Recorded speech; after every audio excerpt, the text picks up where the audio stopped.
જેમની દ્રષ્ટિ સાયન્ટિફિક થઈ ગઈ છે તેઓ માટે તો દરરોજ એક નવો દિવસ ઉગે છે,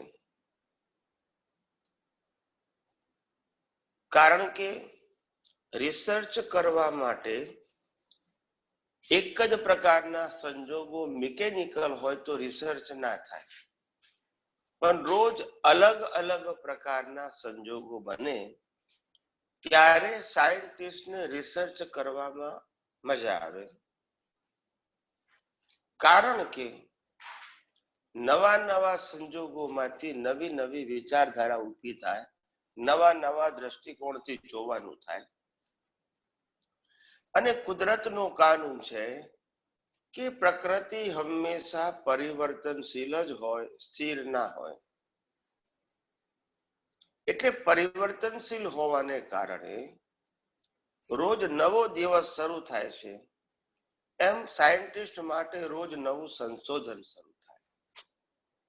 અને એ રીતે એના માટે પ્રત્યેક દિવસ એક નવા લાઈફ જેવું છે. જેમ કે રોજ નવું સંશોધન આવે એટલે એનો ઉત્સાહ વધે, મિકેનિકલ હોય તો ઉત્સાહ ના વધે.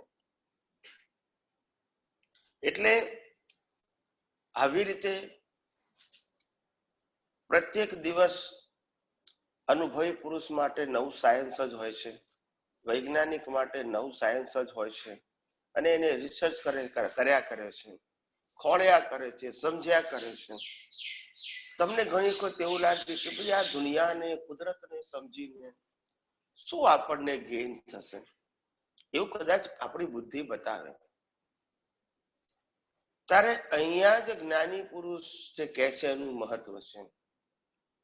અત્યાર સુધી જે દુનિયામાંથી કશું જ મેળવવાનું નતું, કશું જ પ્રાપ્ત કરવાનું નતું, કશું જ એચીવ કરવાનું નતું, છતાંય એ દુનિયામાં ઊંડા ઉતરી માલિકી ભાવને કરતા ભાવ કરી અને ભયંકર રાગ દ્વેષને કસાયો કરી અને જે રાગ દ્વેષના કર્મને કસાયોના કર્મ બાંધી અને જન્મ મરણના ચક્કરમાં ફર્યા કરીએ છીએ, કારણ કે આપણે રિલેટિવ સત્યમાં અનનેસેસરીલી ઊંડા ઉતર્યા જ કર્યા.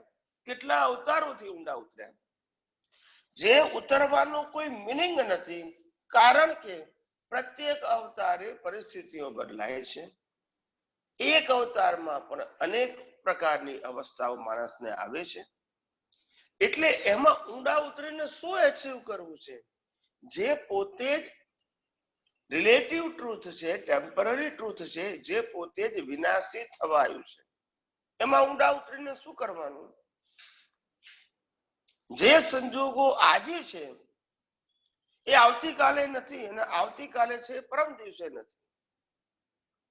પ્રત્યેક દિવસે સંજોગો બદલાય છે. કુદરતના વાતાવરણના સંજોગો બદલાય, વ્યક્તિના સંજોગો બદલાય, કર્મના હિસાબો બદલાય, શારીરિક સંજોગો બદલાય, મનના સંજોગો બદલાય, વાણીના સંજોગો બદલાય, કાયાના સંજોગો બદલાય, બધું બદલાયા જ કરે છે.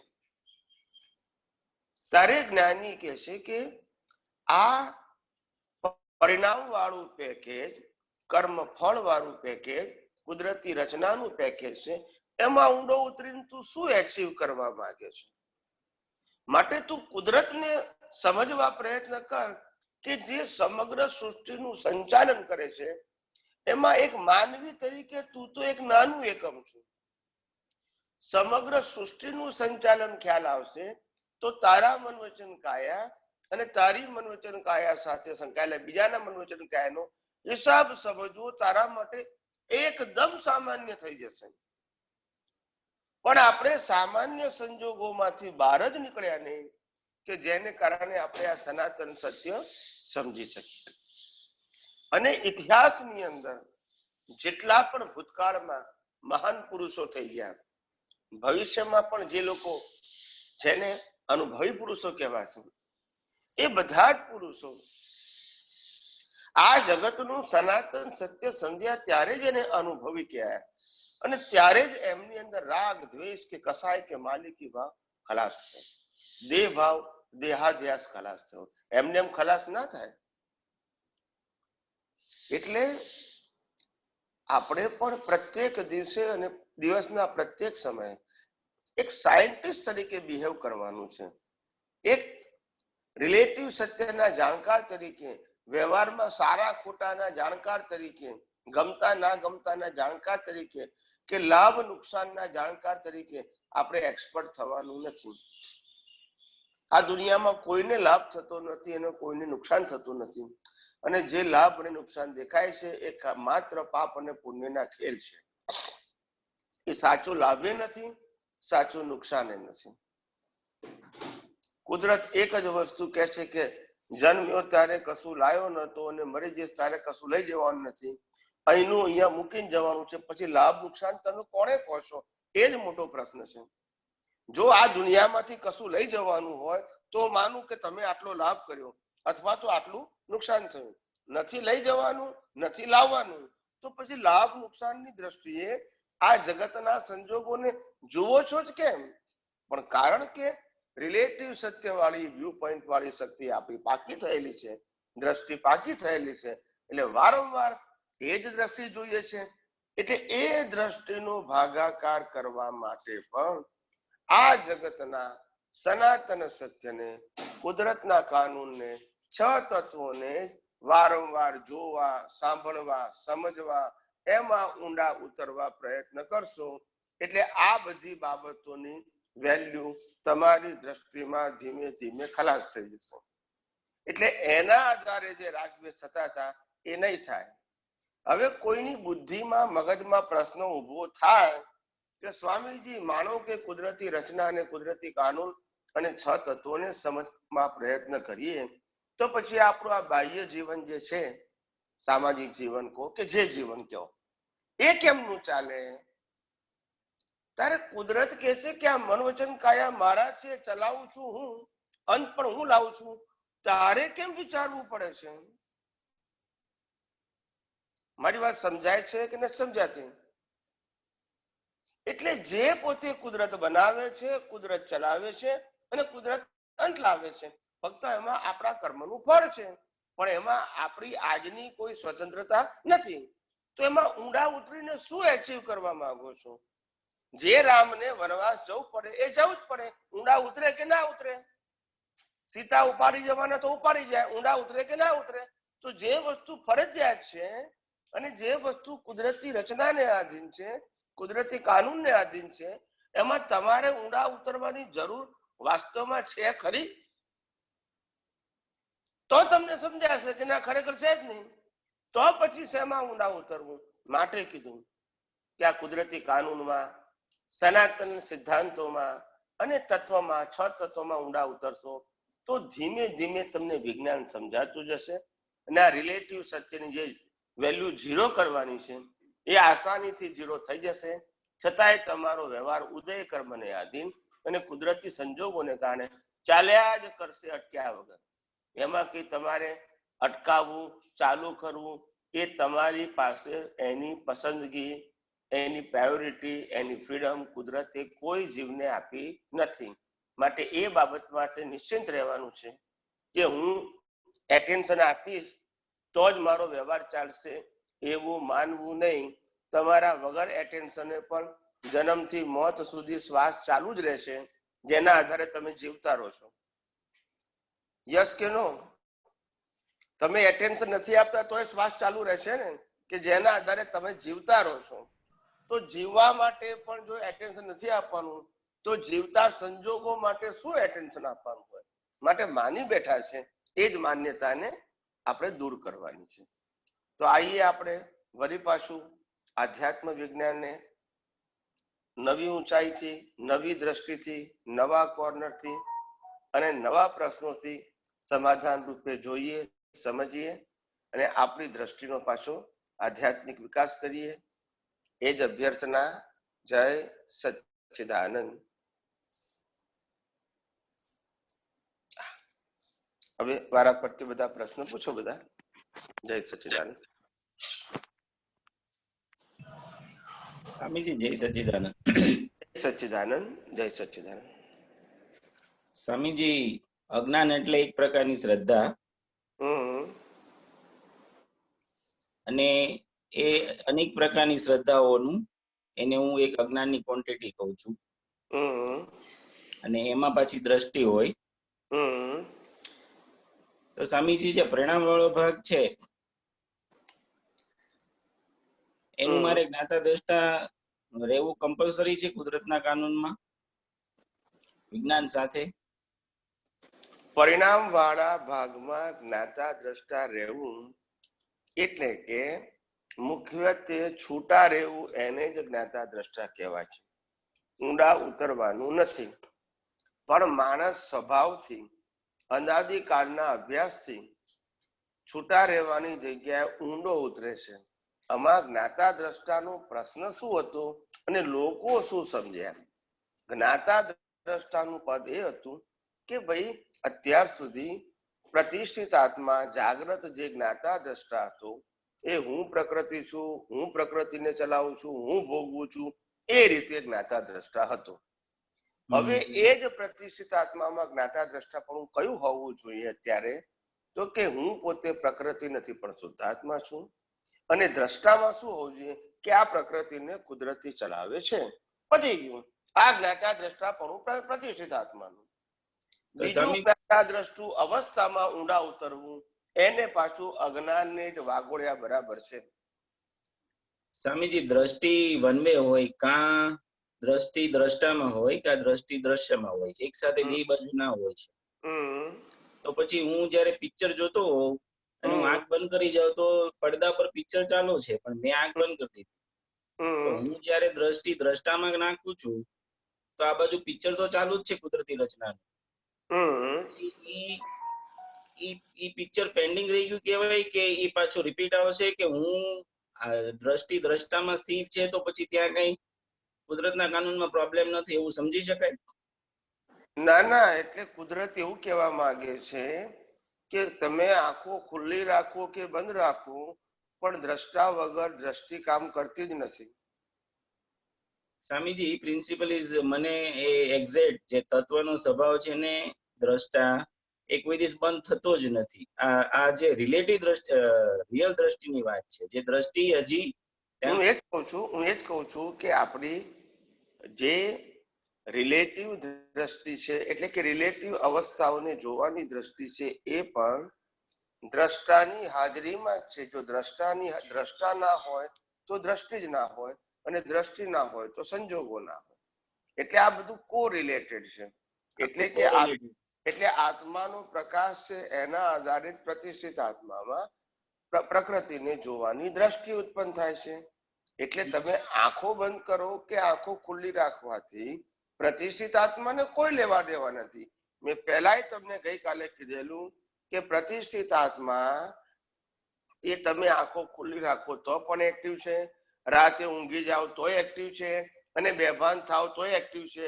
મેં ગઈકાલે આ વાત વિગતવાર કરેલી. સ્વામીજી ઈ પ્રિન્સિપલ સમજાણો છે. તો હું જયારે તો આની પ્રતિષ્ઠિત આત્મા છે ની કેપેસિટી બહુ હાઈ ફ્રીક્વન્સીની છે કે કઈ દ્રષ્ટિ દ્રષ્ટાને સાક્ષી ભાવે રાખીને પણ આ જે પરિણામ વાળા ભાગને જુદું જોઈ શકે, બંને તરફ કામ કરી શકે એવું કહી શકાય? એટલી બધી કેપેસિટી કરી શકે ને, બંને તરફ કામ કરી શકે. એટલે એક વસ્તુ છે એને પ્રકૃતિને જ કુદરતી રચના જોવાની છે, અને પોતે પરમાત્મા છું તે લક્ષમાં રાખવું. મેં અનેક વખત કીધું છે કે શુદ્ધાત્માના લક્ષ્ય સિવાય તે તરફ કોઈ નવું ધ્યાન રાખવાનું નથી. સમજાય છે? સમજાય છે સ્વામીજી. તમારું આગળના કે શુદ્ધાત્માનું લક્ષ ના હોય તો પછી કઈક તો ચૂકી જવાય છે, તો ઉપયોગ શુદ્ધ ઉપયોગ નથી કહેવાતો. શુદ્ધાત્માનું લક્ષ તો એવરી મોમેન્ટ દરેક પ્રોસેસમાં હોવું જ જોઈએ. હા, એટલે મારો કહેવાનો મતલબ છે કે જે શુદ્ધાત્માનું લક્ષ્ય છે કે હું ચેતન છું, અવિનાશી છું, અને તમામ પ્રકારની અનુશક્તિઓ વાળો હું છું, આટલું જ છે. અને તેમાં દર વખતે બદલાતું છે નહીં. બરાબર એટલે છે. ત્યાં કોઈ સ્પેશિયલ એફર્ટ કરવાનું નથી, માટે લક્ષ્ય રાખવાનું છે.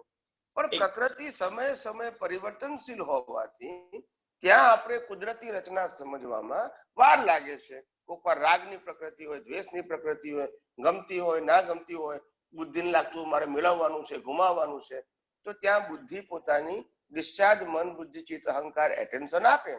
એટલે તે વખતે આપણે કુદરતી રચના જોવામાં થોડી જરા વાર લાગે, એફર્ટ કરવો પડે, પ્રયાસ કરવો પડે, કારણ કે આમાં પરિવર્તનશીલ છે. શુદ્ધાત્મામાં તો કશું પરિવર્તન છે જ નહીં. બરાબર છે સ્વામીજી. એટલે બે વસ્તુ જોવામાં તો એટેન્શન તો વધારે કુદરતી રચના જોવામાં જ આપવાનું છે. શુદ્ધાત્મામાં તો એટેન્શન વધારે આપવાનું નથી, ખાલી લક્ષ્ય રાખવાનું છે, કારણ કે એમાં કોઈ પણ ફેરફાર થતો નથી. એ પાછો કુદરતનો સિદ્ધાંત છે કે પ્રતિષ્ઠિત આત્મા છે એટલે ચાર્જ વાળો ડિસ્ચાર્જમાં કઈ ના કરી શકે ને ડિસ્ચાર્જ વાળો ચાર્જમાં કઈ નહીં છે. બંને એકદમ સ્વતંત્ર જ છે, એકદમ ઇન્ડિપેન્ડન્સ છે, સ્વતંત્ર છે. બરાબર છે, બરાબર છે. ચાર્જ વાળો ભાગ તો સ્વતંત્ર છે, એ પોતાની મરજીથી કામ કરે છે. ડિસ્ચાર્જ વાળો ભાગ છે એ મિકેનિકલ કામ કરે છે, એ ગયા અવતારની બોડીમાં તૈયાર થયો છે. આ બોડી એમાં કશું ના કરે, આ બોડી તો ખાલી એને ભોગવવાનું, એ કશું ફેરફાર કરી શકે નહીં, એને કશું ફેરફાર ના કરી શકે. એટલે અનુભવી જ્ઞાની મળ્યા પછી પણ હું ડિસ્ચાર્જ વાળા ભાગમાં કઈ ફેરફાર કરી નથી શકતો, એવું 100% શ્યોરિટી છે. ના જ કર, કારણ કે ડિસ્ચાર્જ નો મતલબ છે, ડિસ્ચાર્જ એટલે auto mode, auto mode system છે. ડિસ્ચાર્જ એટલે જ ઓટો મોડ. બીજો પ્રશ્ન પૂછું? પછી પૂછજો, જરા બીજાને મોકો મળે. હા, જય સર. પછી બધા પતી ગયા તો પૂછજો પછી. કમલાબેન,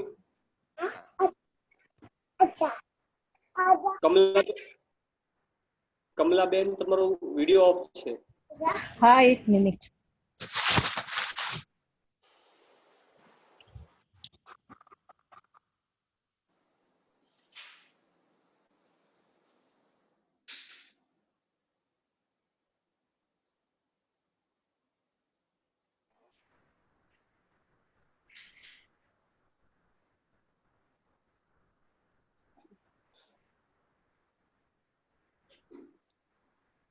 કોણ છે? થતું નથી, કદાચ નેટ નો ઇશ્યુ લાગે છે. પાસે ગોપાલભાઈ મુંબઈ. હા બોલો ગોપાલભાઈ મુંબઈ, બોલો. સ્વામીજી જય જય સચ્ચિદાનંદ. સ્વામીજી, મારે જાણવું હતું કે આત્મા અને હવા, પાણી, અગ્નિ અડી સ્પર્શી નથી શકતા, તો એની સાથે આપણું કારણ શરીર જે છે એ કેવી રીતે ટ્રાવેલ કરે આત્મા સાથે? કહું કે આપણું જે શરીર છે એ શરીર ફિઝિકલ ટ્રાવેલ નથી કરતું, કોઝલ બોડી સાથે આત્મા જાય છે. આ ફિઝિકલ બોડી તો ફિઝિકલ બોડીની અંદર હોય, પણ જ્યારે ફિઝિકલ બોડીનો અંત આવે ત્યારે કોઝલ બોડી એ શટલની જેમ જાય છે બીજા બોડીમાં, અને આત્મા એ શટલની અંદર છે. એટલે આત્મા પાસે કોઈ ચોઈસ નથી કે મારે ક્યાં જવું કે ક્યાં નહીં. આત્માએ તો કોઝલ બોડી પ્રમાણે કોઝલ બોડી જ્યાં જાય ત્યાં એને જવું પડે, અને એની સાથે એટલા માટે જાય છે કે એની હાજરીથી કર્મ બંધાયું છે, એની હાજરીથી ભોગવવાનું છે. આત્મા તો તેનું તે રહેવાનું છે. એટલે આ કુદરતી વસ્તુ છે. કેવી વસ્તુ છે? એટલે આત્મા પાસે કોઈ ચોઈસ નથી કે મારે ક્યાં જવું કે ક્યાં નહીં. કોઝલ બોડી નરગતિમાં જાય તો આત્મા નરગતિમાં જવું પડે. આત્માને જવું છે કે નથી જવું, ચોઈસ જ નથી. બરાબર. તો આપણે જે ગતિ સહાયક તત્વ છે એને આપણે જાણવું હોય દ્રવ્ય ગુણ પર્યાયથી, તો કેવી રીતે જાણી શકાય? ગતિ સહાયક તત્વ છે એ જળ અવસ્થાને એક જગ્યાએથી બીજી જગ્યામાં લઈ જવા માટે સહાયક થાય છે. એટલે કે એ ગતિ સહાયક તત્વનું કામ છે. ગતિ સહાયક તત્વને કારણે જ આ દુનિયા ચાલે છે, કે જેના આધારે મોશન, આ દુનિયા પરિવર્તન લાગે છે, ચેન્જેબલ લાગે છે, મૂવિંગ લાગે છે, કારણ કે ગતિ સહાયક તત્વ છે. મનુષ્યનું લાઈફ પણ મનમાં વિચારો આવે છે, વાણી બોલે છે, વર્તન કરે છે, બહારના સંજોગો આવે છે, આ બધું ગતિ સહાયક તત્વ છે. નવા નવા આયા જ કરે, વિચારો આયા કરે, વાણીએ બોલાયા કરે, વર્તન બી થાય, અને બહારના સંજોગો બદલાયા કરે. એ બધું ગતિ સહાયકના કારણે છે. કારણ કે તમે બહાર જુઓ કે અંદર જુઓ, બધું બદલાયા જ કરે છે. કેમ બદલાય છે? ગતિ સહાયક તત્વ. એટલે એ આત્માને પણ એકથી બીજી જગ્યાએ લઈ જવામાં સહાયક હોય છે. હા, કારણ કે ગતિસહાયક તત્વનું કામ શું છે કે ગતિ આપવી, મોશન, મુવમેન્ટ, એક જગ્યાએથી બીજી જગ્યાએ ટ્રાન્સફર કરવું, એનું નામ ગતિ સહાયક તત્વ. ગતિ સહાયક તત્વને એવું નથી કોઈને જીવતો રાખવા, કોઈને મારી નાખવા, પણ એની અંદર જે બીજ પડ્યું છે કર્મનું, એ કર્મના ફળ રૂપે એને રોલ ભજવવો પડશે. એક વ્યક્તિને બીજી જગ્યાએ જવાનો જે રોલ લઈને આવ્યો છે કર્મનો, એમાં ગતિ સહાયક તત્વ એને સપોર્ટ કરે છે એક જગ્યાએથી બીજી જગ્યાએ જવામાં. આપણે આ શ્વાસ લઈએ છીએ એમાં પણ ગતિ સહાયક તત્વ છે. તો તમારા આયુષ્ય કર્મની અંદર ઇનબિલ્ટ રોલ છે ગતિ સહાયક તત્વનો. બરાબર. જય સચ્ચિદાનંદ સ્વામીજી. હા, જય સચ્ચિદાનંદ. બધું બરાબર છે? હા સ્વામીજી, બધું બરાબર છે. બધું ઘરમાં બધું શાંતિ છે ને? હા, એકદમ સાતા છે. Okay okay okay okay. જય સચ્ચિદાનંદ. જય સચ્ચિદાનંદ સ્વામીજી. જય સચ્ચિદાનંદ. નવસારીથી બોલું, ફાલ્ગુની. સ્વામીજી, આપણે ગઈકાલે ને આજે પણ હમણાં આપણે વાત કરી, પેલો બેભાન અવસ્થામાં દેહ હોય ત્યારે જે ચાર્જ, એ તો સમજાઈ ગયું, પણ આપણે પર્યુષણ કરવાનો જે સત્સંગ આવેલો ને, આપણે પર્યુષણ કરવાનું આપણે શિબિર થાય છે, એમાં આપણે આ સરસ સમજાવેલું. તો એમાં આપણે જે આ બધું કીધેલું કે પુરુષાર્થ પણ બેભાન અવસ્થામાં ચાલુ હોય, એમાં છેલ્લું વાક્ય આપણે એવું બોલેલા કે આ બધું જાગૃત જીવોને છે, બરાબર? એટલે એમ કે જેને ચાર્જ ને ડિસ્ચાર્જ, પ્રતિષ્ઠિત આત્મા, પછી આ બેભાનપણામાં જે ઇનએક્ટિવ થઈ જાય છે દેહ ત્યારે, તો એ જાગૃત જીવોને છે એવું આપણે કીધું. તો પછી અજ્ઞાની જીવો માટે પાછું આ પ્રોસેસ જુદી રીતે હોય કે શું હોય એમ? કારણ કે બધા તો સંસારી જીવો એ કદાચ જાગૃત જીવોની જગ્યાએ જાગૃત પ્રતિષ્ઠિત આત્મા એવું બોલવાનું હશે, પણ કદાચ મારું સ્લીપ ઓફ ટંગ થઈ ગયું હશે. ના સર, તમે એટલે એમાં સરસ સમજાવેલું છે કે બેભાનપણામાં પ્રાકૃતિક અવસ્થાનું કામ એમ કે નથી ચાલતું, પરિણામ અવસ્થા તો ટોટલ એમ ઇનએક્ટિવ હોય છે. પણ પછી જે આ ચાર્જ પ્રતિષ્ઠિત આત્મા જે છે એ તો એમ કે એક્ટિવ મોડમાં જ હોય છે, પણ આ બધું જાગૃત જીવોને સમજાય છે. એટલે જાગૃત જીવોને ચાર્જ ડિસ્ચાર્જ તો ખ્યાલ છે જ, કારણ કે એને તો જ્ઞાની પુરુષ મળ્યા છે. પણ જે અજ્ઞાની જીવો છે સંસારી, એ તો હું પૂછું છું સ્વામીજી કે એ સંસારી જીવોને તો આત્માને દેહાધ્યાસ હોય તો એકલો દેહ જ હોય, અને આત્માનું શબ્દ રૂપે ભાન હોય કે આત્મા છે, તો એ લોકોને બી આ વસ્તુ જે હોય તો કઈ એક્ટિવ ઇનએક્ટિવ એવું કઈ ખ્યાલ ના હોય. એ લોકોના કર્મ તો ખાલી બંધાય જ કરે ને. હા, એટલે રિલેટિવ ફોર્મમાં જ બંધાયા કરે, એવું જ હોય ને એ લોકોને ઊંઘતા જાગતા બેભાન અવસ્થામાં બધી જ અવસ્થા કર્મ બંધાયા જ કરે. હા, કારણ કે આમાં જે જાગૃત જીવો ને એ તો પરફેક્ટ ખબર પડી ગઈ, પણ એની સાથે પ્રશ્ન એવો ઉભો થયો કે તો પછી અજ્ઞાની જીવો છે જેને તો ભાન જ નથી પ્રતિષ્ઠિતનું આત્માનું કે ચાર દિશા, એને બી કઈ જુદી ટાઈપનું ચાલતું હોય કે એનું આ એ જ જાણવું હતું સ્વામી. ના, પ્રતિષ્ઠિત આત્મા જ્ઞાની અજ્ઞાની બધાને હોય, અને જેવું જ્ઞાન દર્શન હોય એ પ્રમાણે એનો રોલ હોય. હા જી. અજ્ઞાનીનું જેવું જ્ઞાન દર્શન હોય એવો રોલ હોય, જ્ઞાનીનું જેવું જ્ઞાન દર્શન હોય એવો એનો રોલ હોય, પણ રોલ તો હોય જ. હા, એ લોકોને ભાન ના હોય એને વિશેનું, કારણ કે જ્ઞાન નથી, વિજ્ઞાન નથી. હવે આ બેભાનપણામાં જાગૃત જીવોને જે ભાન હોય અને ઇનએક્ટિવ હોય ફોર્મ, આ જે ડિસ્ચાર્જનું, તો ચાર્જ વાળું જે ફંક્શન ચાલુ હોય એ આપણે સમજાવ્યું, તો એ પછી એને સંસાર રિલેટેડ તો ઇનએક્ટિવ થઈ ગયો છે ડિસ્ચાર્જ, એટલે એ તો એને જોવાનું નથી. તો એ વખતે એના પ્યોરિટીના રિયલના પુરુષાર્થના કર્મો બંધાય કે એ વખતે બી સંસાર રિલેટેડ બંધાય? ના, બંધાય, બધું બંધાય. આ બધા સપના આવે છે બધા રિલેટિવ બધા, કારણ કે જાગૃત જીવોને તો આ ભાન છે કે પોતે આમાં આ સ્વરૂપમાં છે, આ સ્વરૂપમાં જીવે છે અંદર શુદ્ધાત્મા સ્વરૂપે, એટલે એનો ખાલી ફૂડ મારે કે એમાં આપણને સંસારીને આ બંનેમાંથી કોઈ બી બંધાઈ શકે, એના જેવા અંદર ભાવ ચાલતા હોય એવા, એવું સમજવાનું. હા, એટલે એવું એ વાત બરાબર છે, પણ એટલે એ સમજવાનો મતલબ શું થાય કે એ સમજવાનું એટલે કે આપણને ખ્યાલ હોવો જોઈએ કે બધા વ્યક્તિઓના જે કર્મ બાંધવાની પ્રક્રિયા છે એની અંદર, જેને કે સપનાના કર્મો છે, તો જ્ઞાની પણ સપનાના કર્મોમાં પણ સંસારનું જ બાંધે. એટલે કે કર્મ બાંધે ખરા, પણ કર્મ એવા હોય કે જ્ઞાનમય સપનું હોય લોકોને, એવી રીતે. અજ્ઞાની ને અજ્ઞાનમય સંસારનું દેખાય એવું સપનું હોય, એવી રીતે હોય. પણ કર્મ બંધાય જ, બધાને બંધાય. કર્મ બંધાય, બરાબર, ખ્યાલ આવી ગયો. બધાને સપના જેને આવે બધાને સપનાના કર્મ બંધાય છે. બંધ્યા. એટલે બેભાન અવસ્થામાં બી એમને જે આ કર્મ બંધાય એમાં એવું કઈ માનવાને કારણ નથી કે એમાં પ્યોરિટીના કે શુદ્ધાત્માના ફોર્મમાં રહીને એ કર્મ બાંધે. એમાં બી સંસાર રિલેટેડ કર્મ ઈ બાંધી શકે. હા હા હા. અને સ્વામીજી એક બીજો નાનો પ્રશ્ન પૂછી લો.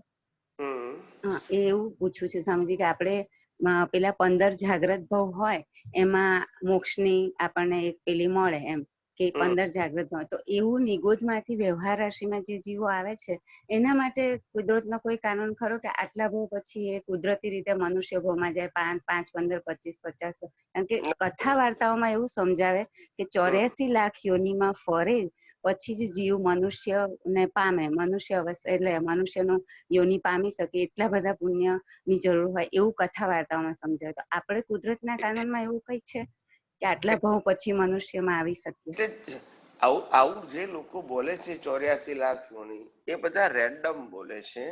84 લાખ યોનીમાં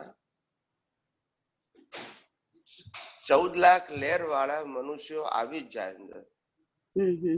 બરાબર. એટલે એવું કઈ નથી કે આટલા ભાવ પછી મનુષ્યમાં ઓટોમેટિક જે આપણું પ્રોગ્રેસ થાય, કારણ કે એક કોષી દ્વિકોષી આપણે જે હોય છે એમાંથી પછી એકેન્દ્રિયમાંથી પંચેન્દ્રિયમાં આવી જાય પછી મનુષ્ય ભાવ ક્યારે પ્રાપ્ત થાય એનો કોઈ કુદરતી કાનૂન હોતો નથી ને. આપણે જેમ મોક્ષમાં છે 15 જાગ્રત ભાવ એવું કે આટલા ભાવ, એટલે એ દરેક વ્યક્તિએ એટલે દરેક ઇન્ડિવિડ્યુઅલ જીવ માટે જુદું જુદું જ હોય ને કે ક્યારે મનુષ્ય ભાવ પ્રાપ્ત થશે ખબર ના પડે. એટલે એના ડેવલપમેન્ટ ઉપર આધાર રાખે. હા, એટલે કુદરતી ડેવલપમેન્ટ ઉપર કુદરતી ડેવલપમેન્ટ ઉપર આધાર રાખે. અચ્છા અચ્છા, બરાબર. જય સચ્ચિદાનંદ સ્વામી. જય સચ્ચિદાનંદ. જય સચ્ચિદાનંદ. આપણે આર્યાબેન છે.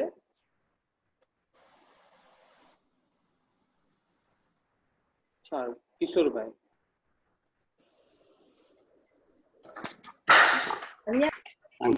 જય સચ્ચિદાનંદ સ્વામી. જય સચ્ચિદાનંદ. મારો પ્રશ્ન એવો છે કે આપણે સત્સંગમાં ઘણી વાર ડિસ્કસ થયું છે કે ભાઈ માણસ મૃત્યુ ટાઈમે એને પોતાનું બેલેન્સ શીટ સમક્ષ પૂરું આવતું હોય છે. એને એનો અર્થ કે પોતે તાળો મળી ગયો કે મને મેં આવા કર્મો કર્યા છે. હવે આપણે અત્યારે આ જ્ઞાનની આપણે સમજણ મળ્યા પછી અત્યારે જો આપણે આપણા દરેક અવસ્થામાં આપણે એનો તાળો મેળવવો હોય તો ત્યારે આપણે ખ્યાલ આવે કે ઓછો તાળામાં આપણે ઓછા કર્મો બંધાયા છે એવું લાગશે. અત્યારે તાળો મેળવવો તો શું કરવું જોઈએ એમ?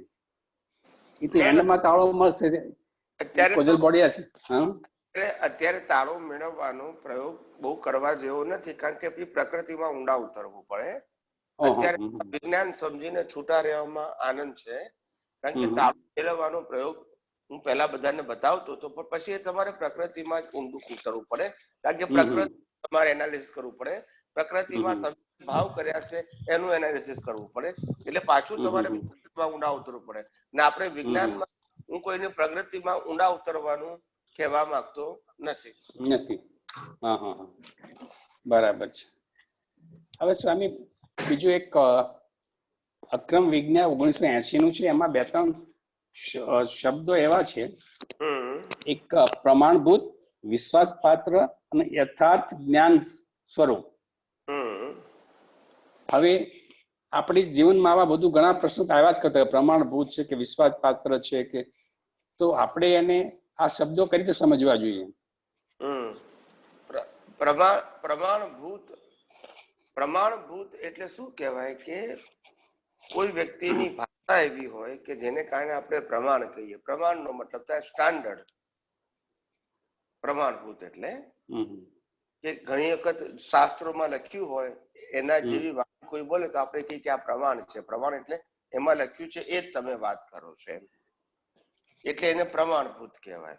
પછી બીજો શબ્દ કયો બોલે? વિશ્વાસપાત્ર. વિશ્વાસપાત્ર એટલે જે માણસ નીતિથી ચાલે છે એ વિશ્વાસપાત્ર કહેવાય. જેને નીતિ જેવું કશું ના હોય, એ અભિબોલા અભિભોગ જેવું હોય, એટલે એના ઉપર વિશ્વાસ ના રખાય.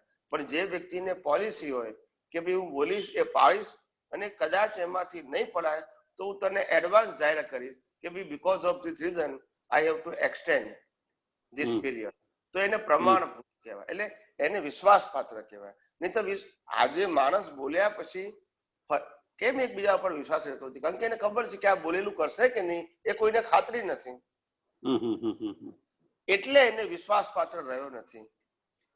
એટલે દરેક માણસને વ્યવહાર કરતી વખતે હેડેક કેમ થાય છે કે ભાઈ આ પ્રસંગમાં પહેલી વસ્તુ તો મેં ઉકેલ લાવતા લાવતા મારે દમ નીકળી ગયો.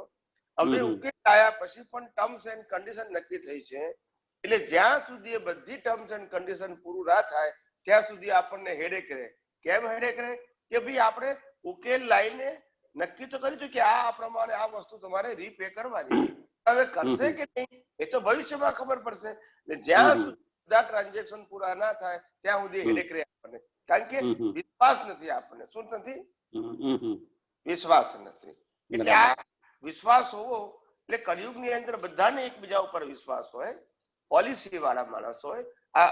સોરી, સતયુગમાં, કળિયુગમાં પોલિસી નથી હોતી, એટલે એકબીજાને વિશ્વાસ નથી હોતો. અને જો કોઈ માણસ પોલિસી હોય તો લોકો એને કેમ કરે કે આ માણસ ગમે તેમ થાય, બોલેલું પાળે છે અને ક્યાં તો બોલતો નથી, એટલે એનો એટલે વિશ્વાસ. અને ત્રીજો શબ્દ છે યથાર્થ જ્ઞાન યુક્ત. યથાર્થ જ્ઞાન યુક્ત. ક્રમ વિજ્ઞાન છે ત્રણ શબ્દ. યથાર્થ જ્ઞાન યુક્ત એટલે સૈદ્ધાંતિક વાતો. યથાર્થ જ્ઞાન યુક્ત, જ્ઞાન એટલે અહીંયા આગળ વિજ્ઞાન સમજવાનું કે જે વાતો સૈદ્ધાંતિક હોય એને યથાર્થ કહેવાય, જે વાતો શ્રદ્ધાની હોય એને યથાર્થ ના કહેવાય. એ ગમે ત્યારે બદલાય, ગમે ત્યારે બદલાય. સિદ્ધાંત બદલાય નહીં તો યથાર્થ કહેવાય. શ્રદ્ધાની વાતો ગમે ત્યારે બદલાય.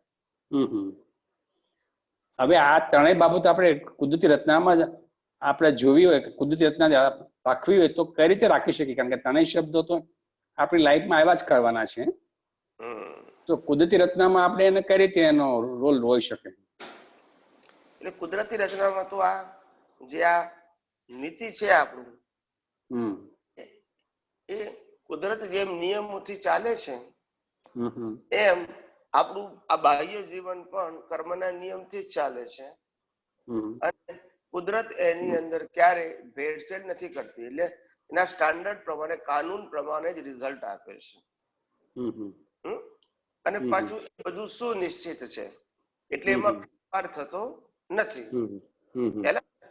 એટલે આપણને ખ્યાલ હોવો જોઈએ કે ભાઈ આ બધી વસ્તુ એથિકલી છે, પ્રિન્સિપલી છે અને એના નિયમથી જ ચાલ્યા કરવાની છે. એટલે આમાં કઈ મેજર કઈ ફેરફાર ના થાય. એટલે કુદરતનો કાનૂન એટલા માટે જાણવાનું કે એક વસ્તુ એવી છે કે જે સ્ટાન્ડર્ડ છે.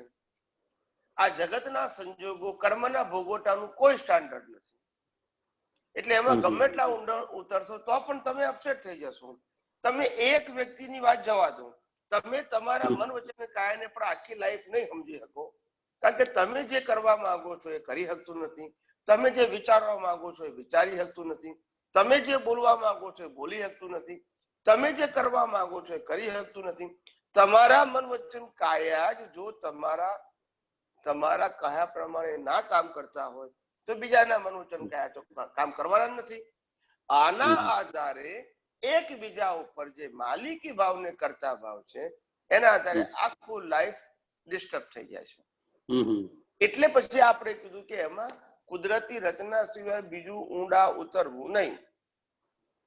તો આ ત્રણેય વસ્તુ ડિસ્ચાર્જ પ્રતિસાત્મકમાં જ જાય એવો અર્થ એવો છે ને? એટલે આપણે પ્રિન્સિપલ ખાલી એટલું જ જોવાનું આપણે કે ભાઈ કુદરતનો કાનૂન જે છે એ સિદ્ધાંત ઉપર કામ કરે છે અને નિયમથી કામ કરે છે, એમાં કશું ફેરફાર થતો નથી. અને એ નિયમો બધા કેવા છે કે ભાઈ વિશ્વાસ કરવા યોગ્ય છે, એમાં ફેરફાર થવાનો નથી. માટે કુદરતના છે અને બધા માટે કેવા છે? એક સરખા છે. ઓકે, જય સચ્ચિદાનંદ. જય સચ્ચિદાનંદ. જય સચ્ચિદાનંદ. જય સચ્ચિદાનંદ સ્વામી. જય સચ્ચિદાનંદ. વિડીયો ઓફ કરું છું, ટાવર નો થોડો પ્રોબ્લેમ છે સ્વામી. ઓકે. મારા સવાલ નાના 2-3 સવાલ છે સ્વામીજી. બોલો. અવાજ આવે છે સ્વામીજી? હા, બોલો. હલો. હા, બોલો. પહેલો સવાલ એવો છે કે આપણે જો આપણે જે મળેલી દ્રષ્ટિ છે આપણે એનો સતત ઉપયોગ કરીએ અને એક સ્ટેજ એવું આવે કે ઓટો મોડમાં આવી જાય એ દ્રષ્ટિ, એવું સ્ટેજ આપણે આ મોત સુધી લાવી દઈએ અને પછી જો આપણું કોઈ અન્ય ઉદયકર્મના આધારે અન્ય યોનિમાં જવાનું થયું તો આપણને એ તો ખબર છે કે અન્ય યોનિમાં આપણે પુરુષાર્થ અજ્ઞાન નાશ નથી કરી શકતા, ત્યાં પુરુષાર્થ નથી હોતો. પણ આ ડેવલપમેન્ટના આધારે આપણે જે ત્યાં ભોગવટો હોય સુખનો કે દુઃખનો, તો એમાં છૂટા રહી શકીએ ખરા? એમાં છૂટા રહેવાનું હોતું જ નથી ને. મનુષ્ય સિવાયની ગતિમાં છૂટા રહેવાનું હોતું જ નથી. ભોગવટો ખાલી પૂરો જ કરવાનો હોય છે, નવા કર્મ બાંધવાનું નથી, કશું કરવાનું નથી. હિસાબ વન વે પૂરો કરવાનો, નવું તો સર્જન કરવાનું જ નથી. પણ અહીંયા એ સવાલ થાય છે કે આપણે જે રીતે અત્યારે કઈ બી ભોગવટો આવે આપણને વિદ્ય કર્મનો, તો આપણે એનાથી મુક્ત છીએ એવું કહીએ તો આપણને એની અસર ઓછી થાય, આપણે એવું રહીએ તો ત્યાં શું હોય એમાં? ત્યાં કઈ રીતે ત્યાં વિદ્ય કર્મનો આપણને લાગી ના શકે, આપણને જે મૂળ છે એને? ત્યાં આગળ છૂટા રહેવાનો પુરુષાર્થ કરવાનો હોતો નથી, કારણ કે પ્રતિષ્ઠિત આત્મા જે લાઈવ છે એ ત્યાં આગળ નથી. સમજાયું? બરાબર.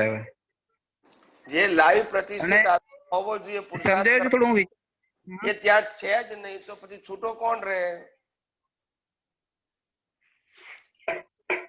એટલે અત્યારે જે આપણે અજ્ઞાન દશામાં જે રીતે ભેગા જ રહીએ છીએ, લાઈવ નથી હોતું ત્યારે, એવું જ હોય એવું થયું ને એનો મતલબ?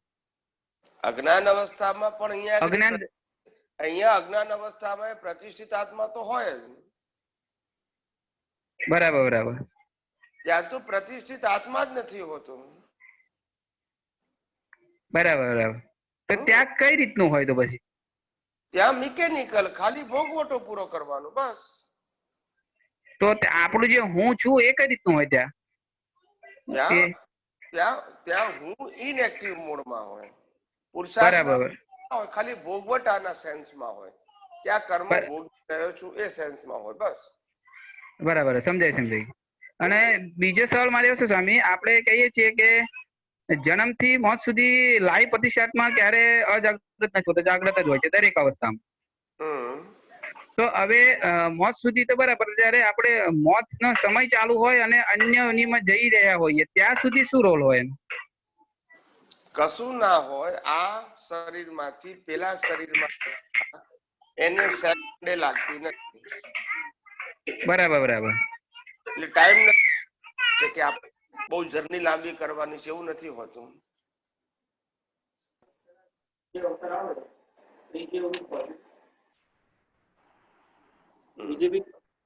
પતી ગયું બીજું? કમલેશભાઈ શાહ, એક મિનિટ, વિજયભાઈ દેખાતા નથી. વિજયભાઈ? હા સ્વામીજી. પતી ગયું ને? ના, થોડું હજુ સમજવું હતું સ્વામીજી. હા, તો શું સમજવું છે બોલો? તો આપણે અત્યારે જે રીતે છૂટા રહી શકીએ છીએ કોઈ બી મનોવચન કાયની અવસ્થા સમયે, તો એવી છૂટા આપણે મૃત્યુ સમય બી રહી શકીએ ને, એમ મારું જાણવું. મૃત્યુ સમયે જાગૃતિ હોય તો રહી શકો ને. કોણ મનુષ્ય ભાવમાં તો રહી શકો ને? ના, બરાબર. એટલે જેટલો ઉપયોગ કરીશું એટલું વધારે સ્ટ્રોંગ રહી શકીએ. હા, મનુષ્ય ભાવમાં તો રહી શકાય. અને હજુ એક સવાલ છે નાનકડો સ્વામીજી, બોલી કે આપણે જે 6 તત્વો સનાતન કહીએ છીએ, તો આપણા જે આ સિદ્ધાંત છે, આપણા સનાતન સિદ્ધાંત, એ બી કાયમી છે, એ બી કદી બદલાતા નથી, તો એ બી સનાતનમાં જ ગણવાનું ને? કયો સિદ્ધાંત? આપણે જે કુદરતી રચનાના સિદ્ધાંતો છે એ બી કદી બદલાવાના નથી, એ બી સેમ જ રહેવાના, કાયમ સનાતન જ. એટલે કુદરતી કાનૂન એટલે સનાતન કહેવાય. બરાબર. કુદરતી કાનૂન નો મતલબ જ સનાતન કહેવાય. એટલે આપણે જયારે વાત કરીએ ત્યારે 6 તત્વો જ સનાતન છે એવું કહીએ છીએ, એટલે મેં કીધું આ બી સનાતન જ ખરું ને એમ? તત્વો સનાતન, તત્વોના કુદરતી કાનૂન એ સનાતન, એના આધારે થતી અવસ્થાઓ છે એ અવસ્થા એ તમારા કર્મના ફળ રૂપે હોય. બરાબર. પણ કાનૂન આધારે તમને ફળ મળે. બરાબર, સમજાય ગયું સ્વામી. જય સચ્ચિદાનંદ. જય સચ્ચિદાનંદ. કમલેશભાઈ મુંબઈ. કમલેશભાઈ શાહ. જય સચ્ચિદાનંદ સ્વામીજી. જય સચ્ચિદાનંદ. હા સ્વામીજી, બે પ્રશ્ન હતા. તમારી પ્રસ્તાવિતમાં તમે એક વાત કરી કે આપણે ઊંડા ઉતરવાનું છે, તો શેમાં ઉતરવાનું છે કે પ્રકૃતિમાં ઊંડા નથી ઉતરવાનું, પણ આપણે બેઝિકલી કુદરત એની રચનાના તત્વો સમજવા માટે આપણે ઊંડા ઉતરવાનું છે. તો એ જરા એકાદ બે દાખલા આપીને સમજાવો, એમાં આપણે દિવસે કેવી રીતે આપણે ઊંડા ઉતરીને આપણે એને એ વસ્તુને આપણે જોઈ સમજી શકીએ. આપણે ઊંડા ઉતરવાનું એટલે કે આપણને રોજ રોજ જે સંજોગો બદલાયા કરે છે, એ સંજોગો બદલાતા સંજોગોને આપણે કુદરતી રચના તરીકે એ રીતે જોવાના કે જેને કારણે આપણને ખ્યાલ આવવો જોઈએ કે પરિવર્તનશીલતા એ કુદરતી રચનાનો ભાગ છે. કુદરત હંમેશા પરિવર્તનશીલ જ હોય. તત્વ હંમેશા કાયમ ના હોય, તત્વ કાયમ ના હોય, કાનૂન કાયમ નો હોય, પણ કાનૂનથી ઊભી થયેલી અવસ્થાઓ હંમેશા પરિવર્તનશીલ હોય. કારણ કે આ કુદરત જે ચાલે છે એ કુદરતના નિયમોથી ચાલે છે, અને બીજું કર્મના નિયમથી ચાલે છે. કુદરતનો નિયમ એટલે કે દિવસ થવો, રાત થવો, ઉનાળો, શિયાળો, ચોમાસું, ભરતી, ઓટ, આ બધું કુદરતના નિયમથી છે. વરસાદ પડવો, બાષ્પીભવન થવું, વાદળા બનવા, વળી પાછો વરસાદ પડવો, જંગલો ઉગવા, કોઈ ઠેકાણે સૃષ્ટિનો નાશ થઈ જવો, કોઈ જગ્યાએ નવી સૃષ્ટિ તૈયાર થવી, આ બધું જે કુદરતી ફેરફારો થાય છે ફંડામેન્ટલ, એના કારણે આપણને ખ્યાલ આવવો જોઈએ કે પરિવર્તનશીલ એ કુદરતી રચના છે, અને અપરિવર્તનશીલ એ કુદરતનો કાનૂન છે, અને તત્વ એની અંદર કેટાલિસ્ટ છે. રાઈટ. એટલે તમારે પરિવર્તનથી કેટાલિસ્ટ સુધી જોવું, એનું નામ સાયન્ટિફિક વિઝન કહેવાય. ઓકે સ્વામીજી, એક જ દાખલો આપીને જરા સમજાવો તો આપણે આ કુદરતનું જે છે એ સિવાય બીજું કોઈ આપણે પ્રેક્ટિકલ વ્યવહારમાં કોઈ જે હોય એકાદ, તો જરા એક વધુ સમજમાં આવે. એટલે કે માણસનું જે જીવન છે એ સમયે સમયે પરિણામ સ્વરૂપે બદલાય છે, ભોગવટા સ્વરૂપે બદલાય છે. એ બદલાતા સંજોગોને કુદરતના કાનૂન પ્રમાણે ફળ મળે છે, એટલે એને બદલાયું કહીએ છીએ. પણ એ કાનૂન તો સ્થિર છે, અને કાનૂનની ઉપર જે તત્વ છે એ કેટાલિસ્ટ છે પાછા. એટલે આ ત્રણેય વસ્તુનું સંયોજન જેમ આવી રીતે છે એ કર્મ અને કર્મ ફળ રૂપે, એવી રીતે કુદરતના કાનૂનની અંદર પણ જે દિવસ થાય છે, પછી રાત થાય છે, એકમ બીજથી ચોથમ પાંચમ પૂનમ અને અમાસ થાય છે, દરિયામાં ભરતી અને ઓટ આવે છે. આ પરિવર્તન હોવા છતાં પણ કુદરતી રચના જ છે. એટલે કે એ એના નિયમમાં છે, કુદરતના નિયમ છે, એની મરજી મુજબ નથી કરતું. એકમ પછી બીજ જ થાય, એકમ પછી પૂનમ ના આવે, પણ એ કુદરતનો નિયમ છે, ગવર્મેન્ટનો નિયમ નથી. અવાજ આવે છે કે નથી આવતો? કહું છું એ કુદરતનો નિયમ છે, ગવર્મેન્ટનો નિયમ નથી. હા બરોબર છે સ્વામીજી. હા, તમે કઈક રિએક્શન આપો, મને એમ કે બંધ થઈ ગયું ઇન્ટરનેટ એવું લાગે. થોડું વચ્ચે નેટનો થોડો પ્રોબ્લેમ આવી છે, બરોબર અવાજ સંભળાતો નથી સ્વામીજી. એટલે ઓકે ઓકે ઓકે એટલે આવી રીતે કુદરતનો નિયમથી આ દુનિયા ચાલે છે, અને કર્મના નિયમથી પણ દુનિયા ચાલે છે. એ બંને નિયમોની અંદર નિયમ એ સ્ટાન્ડર્ડ ફોર્મ છે, અવસ્થા એ પરિવર્તનશીલ ફોર્મ છે, અને તત્વ કેટાલિસ્ટ છે. આ ત્રણ વસ્તુ સમજવાની. રાઈટ, બરોબર સ્વામીજી. કે પરિવર્તન વાળા ભાગથી નિયમમાં જવાનું, ને નિયમથી તમારે કેટાલિસ્ટમાં જવાનું. રાઈટ. એટલે તમને કુદરત અને કુદરતી અને છેલ્લે તત્વ, ધીમે ધીમે તત્વ દ્રષ્ટિ તમારી ડેવલપ થતી જાય. રાઈટ. આ પ્રક્રિયાની વાત છે કે જેને કારણે તમે તત્વ સુધી પહોંચો, પછી કોઈ ભેદ રહ્યો જ નહીં રિલેટિવ સત્યમાં. રાઈટ. એટલે એને સાયન્ટિફિક સ્વામીજી કહેવાય. તમે ઊંડા ઉતરો, કોઈ પણ અવસ્થામાં ઊંડા એ બધું થિયોરિટિકલ વિઝન છે. હા હા ઓકે સમજાયું ને? ઓકે એટલે બેઝિકલી આ ત્રણ વસ્તુ કેટાલિસ્ટ, પરિવર્તનશીલ ને એ વસ્તુમાં આપણે ખાલી જસ્ટ એમાં આપણે જે વસ્તુ હોય એ વસ્તુ આપણે સમજવાની છે. અત્યારે એક વ્યક્તિએ બીજું વ્યક્તિની અપમાન કર્યું, આ એક અવસ્થા થઈ. અવસ્થા થઈ એને કુદરતી રચના કહેવાય. એ કુદરતી રચના કેમ ઊભી થઈ? તો કે કુદરતી કાનૂન મુજબ. કુદરતી કાનૂન કેમ લાગુ પડ્યો? તો કે ગયા અવતારના કર્મના ફળરૂપ. તો કે ત્યાં કાનૂન છે, એ કાનૂન કયા આધારે કામ કરે છે? તો કે 6 તત્વોની સહાયતાથી કામ કરે છે. બરોબર છે, રાઈટ. સમજાયું કે નહીં? બરોબર છે. હા, આવી રીતે તત્વ સમજવાનું કે જેથી અવસ્થાની કોઈ વેલ્યુ જ ના રહે પછી. રાઈટ.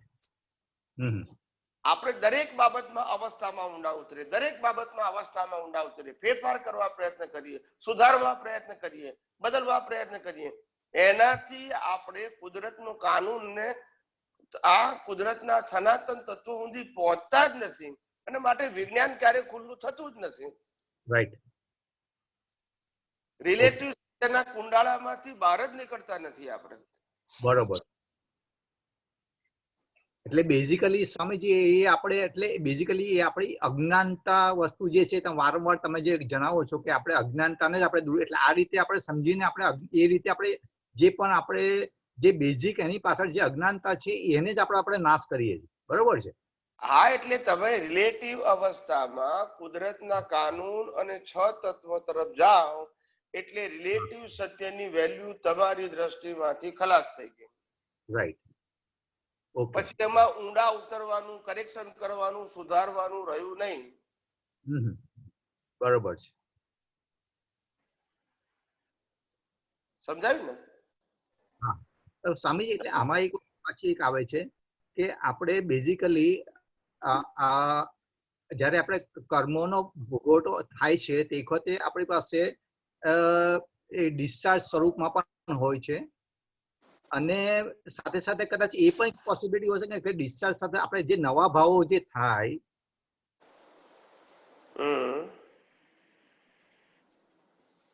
તો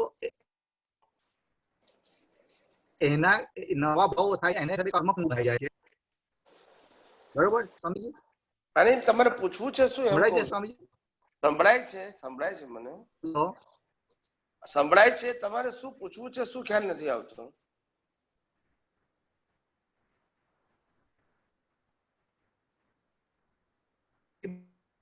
નેટ નો ઇશ્યુ છે સ્વામીજી. નેક્સ્ટ લઈ લો. ઓકે ઓકે, ચલો. હા ચાલો નેક્સ્ટ, પછી નેક્સ્ટ લઈ લો. બિપિનભાઈ. જય સચ્ચિદાનંદ સ્વામી. જય સચ્ચિદાનંદ. ક્યાંથી બોલો છો આપ? હું અંજાર કચ્છથી બોલું છું સ્વામીજી. ઓકે, બોલો બોલો. સ્વામીજી, હમણાં થોડી વાર પહેલા જ વાત થઈ. શરૂઆતમાં તો હું જરા સ્પષ્ટતા કરી દઉં. આધ્યાત્મિક વિજ્ઞાનના ક્ષેત્રમાં હું નવો નિશાળ્યો છું. તમારો પરિચય કેવી રીતે થયો તમને? આપણે ગાંધીધામમાં મિલનભાઈ છે, એમણે મને વાત કરેલી. ઓકે. ને હમણાં સમય છે એટલે સત્સંગ સાંભળવાનો બહુ જ આધ્યાત્મિક લાભ મળે છે. કેટલા ટાઈમથી સાંભળો છો લગભગ? છેલ્લા 15 દિવસથી. ઓકે ઓકે ઓકે, કઈ વાંધો નહીં, પૂછો પૂછો. સ્વામીજી, હમણાં વાત થઈ કે કોઝલ બોડી જે ટ્રાવેલ કરે છે, આત્મા સાક્ષી રૂપે હોવાથી આત્મા સાથે કોઝલ બોડી ટ્રાવેલ કરે છે. કોઝલ બોડી સાથે આત્મા ટ્રાવેલ કરે છે એમ કહેવાય, કારણ કે ટ્રાવેલ કરનાર કોઝલ બોડી છે, આત્મા નહીં. આત્મા તો એની બેઠો છે. જેમ ગાડી જતી હોય ને આપણે બેઠા હોય એટલે આપણી પાસે ચોઈસ નથી, ગાડી જાય ત્યાં જવું પડે. બરાબર. એટલે કોઝલ બોડી જોડે આત્મા ટ્રાવેલ કરે છે. બરાબર. હા, આત્મા સાથે કોઝલ બોડી ના કહેવાય, કોઝલ બોડી સાથે આત્મા કહેવાય. કારણ કે કોઝલ બોડીને ટ્રાવેલ કરવાનું છે, આત્મા તો અંદર લેન્ડ થયેલો છે, એ જ્યાં જાય ત્યાં જવાનું છે, એની પાસે ચોઈસ નથી. હા, તો આપણી સામાન્ય માન્યતા એવી છે કે આત્મા તો સર્વવ્યાપક છે, સર્વ પ્રકાશક છે. જે તત્વ સર્વવ્યાપક હોય એને ટ્રાવેલ કરવું પડે, કોઝલ બોડી જોડે આત્માને ટ્રાવેલ કરવું પડે, તો પહેલી વસ્તુ તો એ કે સર્વવ્યાપક છે તો એને ટ્રાવેલ કરવું પડે એ થોડુંક સમજમાં નથી આવતું. અને બીજું કે આપણે માનીએ છીએ કે આત્મા મતલબ કે મુક્ત, આત્માને કોઈ બંધન નથી. જો કોઝલ બોડી જોડે આત્મા ટ્રાવેલ કરે મતલબ કે આત્માને પણ એક ટાઈપનું બંધન આવી ગયું કે એને ફરજિયાત કોઝલ બોડી જોડે ટ્રાવેલ કરવાનું જ છે. તો આ વસ્તુ જરા પ્રકાશ પાડવા વિનંતી. ના, હું તો જવાબ તો તમને આપી દઉં, પણ તમે અત્યાર સુધી કોઈ જગ્યાએ પ્રશ્ન પૂછ્યો નહીં કે જવાબ તમને કોઈ જગ્યાએથી મળ્યો નહીં કે બીજા કોઈએ પ્રશ્ન પૂછ્યો નહીં જવાબ ના મળ્યો, એવું છે અત્યાર સુધી? અત્યાર સુધી કોઈને તમે પૂછ્યો નથી ને કોઈએ કોઈને પૂછ્યો નથી તમારી હાજરીમાં, બરાબર છે? બરાબર. એટલે એ જવાબ પ્રશ્ન કોઈ ખુલ્લો થયો જ નથી અને જવાબ મળ્યો નથી, બરાબર છે? બરાબર. એટલે તમારા માટે આ પ્રશ્ન પહેલી વખત તમારો ખુલ્લો થાય છે અને બીજાનો પણ તમે કોઈ દિવસ પ્રશ્નનો જવાબ સાંભળ્યો નથી, બરાબર છે? બરાબર. હવે બતાવું તમને. તો કે છે કે કોઝલ બોડી જે છે અને આત્મા, હવે એક સિદ્ધાંત સમજી જાઓ કે આત્મા વગર કર્મ બંધાય નહીં અને આત્માની હાજરી વગર કર્મ ભોગવાય નહીં. અને પ્રત્યેક આત્મા સ્વતંત્ર છે. કેવો છે? સ્વતંત્ર. હા, રામનો સ્વતંત્ર, કૃષ્ણનો સ્વતંત્ર, મહાવીરનો સ્વતંત્ર અને તમારો ને મારો પણ સ્વતંત્ર આત્મા. બરાબર. એટલે જે આત્માની હાજરીમાં કર્મ બંધાયા હોય એ જ આત્માની હાજરીમાં કર્મ ઉકલે.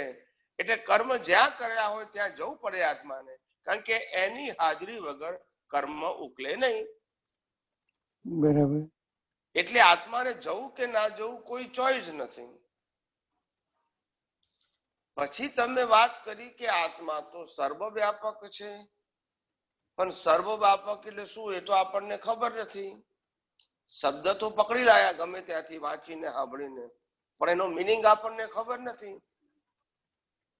ના, સર્વવ્યાપક મતલબ કે બધી જગ્યાએ એવી કોઈ પણ સ્પેસ નથી કે જ્યાં આત્મા ન હોય. સર્વવ્યાપક ને મારી માન્યતા આ મુજબની છે. એટલે કહું છું કે આપણી પાસે જે માન્યતા છે એ માન્યતા કોઈ પણ જગ્યાએ સિદ્ધાંતમાં ફિટ થતી નથી. આત્મા સર્વવ્યાપક છે અથવા તો આત્મા જ્યાં જ્યાં સ્પેસ છે ત્યાં છે, એ બંનેના અર્થ જ જુદા થાય. કે જ્યાં સ્પેસ છે ત્યાં આત્મા છે, બરાબર છે, કારણ કે વાયુ છે એમાંય આત્મા છે, પણ એક આત્મા બધી જગ્યાએ છે એવી રીતે નથી કીધું એમને. બરાબર. જ્યાં આગળ સ્પેસ છે ત્યાં હવા છે ત્યાં આત્મા છે. બરાબર. કારણ કે હવામાં આત્મા છે જેને વાયુકાય જીવ કહે છે, પાણીમાં આત્મા છે જેને પાણીકાય જીવ કહે છે, અગ્નિમાં આત્મા છે જેને અગ્નિકાય જીવ કહે છે, વનસ્પતિમાં આત્મા છે એને વનસ્પતિકાય જીવ કહે છે. એટલે કે જ્યાં સ્પેસ છે ત્યાં હવા છે, માટે ત્યાં તો આત્મા છે જ. પણ એક આત્મા બધી જગ્યાએ છે એવું નથી કહેવા માંગતા. બધી જગ્યાએ જીવો છે માટે બધી જગ્યાએ આત્મા છે. જેમ તમને એમ કહેવામાં આવે કે હવા ક્યાં નથી, તો કે બધી જગ્યાએ છે. પણ બધી જગ્યાએ એક જ હવા છે કે અલગ અલગ હવા છે, તો કે બધી જગ્યાએ અલગ અલગ હવા છે. સમજાય મારી વાત? હવા તો બધી જગ્યાએ એક જ કહેવાય ને. હવા બધી જગ્યાએ અલગ અલગ. હવા બધી જગ્યાએ એક જ પ્રકારની છે, પણ અલગ અલગ હવા ખરી કે નહીં? હવા તો એક જ કહેવાય ને. અલગ અલગ ક્યાંક એની તમને હવાની અંદર ઓક્સિજન હોય, અંગાર વાયુ હોય, બીજા બધા તત્વો હોય. એ અમુક જગ્યાએ અંગાર વાયુ વધારે હોય, અમુક જગ્યાએ ઓક્સિજન વધારે હોય, અમુક જગ્યાએ ગેસમાં અમુક તત્વો વધારે હોય. એવું તમે સાંભળ્યું નથી? હા, એટલે બીજા તત્વોનું પ્રમાણ ઓછું હોતું થાય, પણ બેઝિકલી તો હવા જ રહી. એટલે હવાનું ટાઇટલ હવા રહ્યું, પણ ક્વોલિટી બદલાઈ ગઈ ને. ક્વોલિટી બદલાય. જેમ આપણે બધા માણસને માણસ કહેવાય, પણ પ્રકૃતિ બધાની અલગ અલગ છે. ના સમજાયું? સમજાયું. માણસ અલગ અલગ છે. હવે જેમ કે માણસનો સ્વભાવ તો માણસાઈ, માણસ ભલે અલગ અલગ છે, માણસો બધા એક જ સરખા છે, ખાલી સ્વભાવથી અલગ છે. આપણે લાખ માણસથી કોઈ પણ માણસને આપણે માનવ શબ્દ ઉપયોગ કરી શકીએ કે નહીં? કરી શકીએ. બસ, એટલે માણસ તરીકે બધા હરખા છે, પણ સ્વભાવ તરીકે જુદા જુદા છે. હા, તો એ જ વસ્તુ હવાને લાગુ પડે ને. એવી રીતે કહું છું કે હવા બધી જગ્યાએ છે, પણ હવાની ક્વોલિટી બધે જુદી જુદી છે. તમે કહો ના એક જ પ્રકારની છે, એટલે મારે આ વિગતવાર કેવું પડ્યું. ઠીક, સમજી ગયા? એમ આપણે કે પાણી બધી જગ્યાએ નદીમાં છે, પણ તો પાણીની ક્વોલિટી બદલાયા કરતી હોય. હા, ક્વોલિટી બદલાય પણ તત્વ. એટલે એટલા માટે કીધું કે માણસ પણ એક જ સરખો આકારમાં કહેવાય, છતાંય દરેકના કર્મ જુદા હોય, પ્રકૃતિ જુદી હોય, સ્વભાવ જુદો હોય અને કર્મના ભોગવટા જુદા હોય. એ બધાનું વ્યક્તિગત હોય. કેવું હોય? વ્યક્તિગત. બધા માણસોને એક જ ટાઇટલ લાગુ પડે માણસ, તો પણ બધાનો ભોગવટો વ્યક્તિગત હોય. એવી રીતે આખા બ્રહ્માંડમાં બધે ઠેકાણે આત્મા છે, કોઈ જગ્યાએ આત્મા નથી એવું બન્યું નથી. કારણ કે જ્યાં સ્પેસ છે ત્યાં આત્મા છે. તો ત્યાં ઘડી આત્મા તો છે, પણ એ આત્મા એકેન્દ્રિય જીવ તરીકે હોય, 2 ઇન્દ્રિય જીવ તરીકે હોય, 3 ઇન્દ્રિય જીવ તરીકે હોય, 4 ઇન્દ્રિય તરીકે હોય, 5 ઇન્દ્રિય તરીકે હોય, મનુષ્ય તરીકે હોય, પ્રાણી તરીકે હોય, પક્ષી તરીકે હોય, ગમે તે રીતે હોય. બરાબર. એટલે બધાને સરખા તો કહેવાય જ નહીં, પણ જીવ તરીકે હરખા બધા, પણ જીવની અવસ્થા તરીકે જુદા. એકેન્દ્રિયને પણ જીવ કહેવાય, 5 ઇન્દ્રિયને જીવ કહેવાય, પ્રાણીને જીવ કહેવાય ને મનુષ્યને જીવ કહેવાય. જીવ તરીકે બધા સરખા, ક્વોલિટી બધાની અલગ અલગ. બરાબર. એટલે આપણે એમ કહીએ કે આખા બ્રહ્માંડનો બધે ઠેકાણે જીવ છે, તો છે જ, એમાં ના નહીં. આપણે ના પાડતા જ નથી એમાં. પણ બધા જીવો હરખા છે તો કે ના. સમજાયું કે ના સમજાયું? હા હા, એ સમજાઈ ગયું. તો મતલબ કે જેટલા જીવો છે એટલા આત્મા છે, જેટલા પણ તત્વોમાં દેવ છે એટલા તત્વોમાં પણ આત્મા છે. તત્વો એટલે તમે તત્વો કોણ કહો છો? જીવ કોણ? જેમ કે હા, જેમ કે જળ તત્વ, વાયુ તત્વ માની લ્યો, જળ તત્વ લઈ લીધું, એમાં પણ આત્મા તો છે જ ને.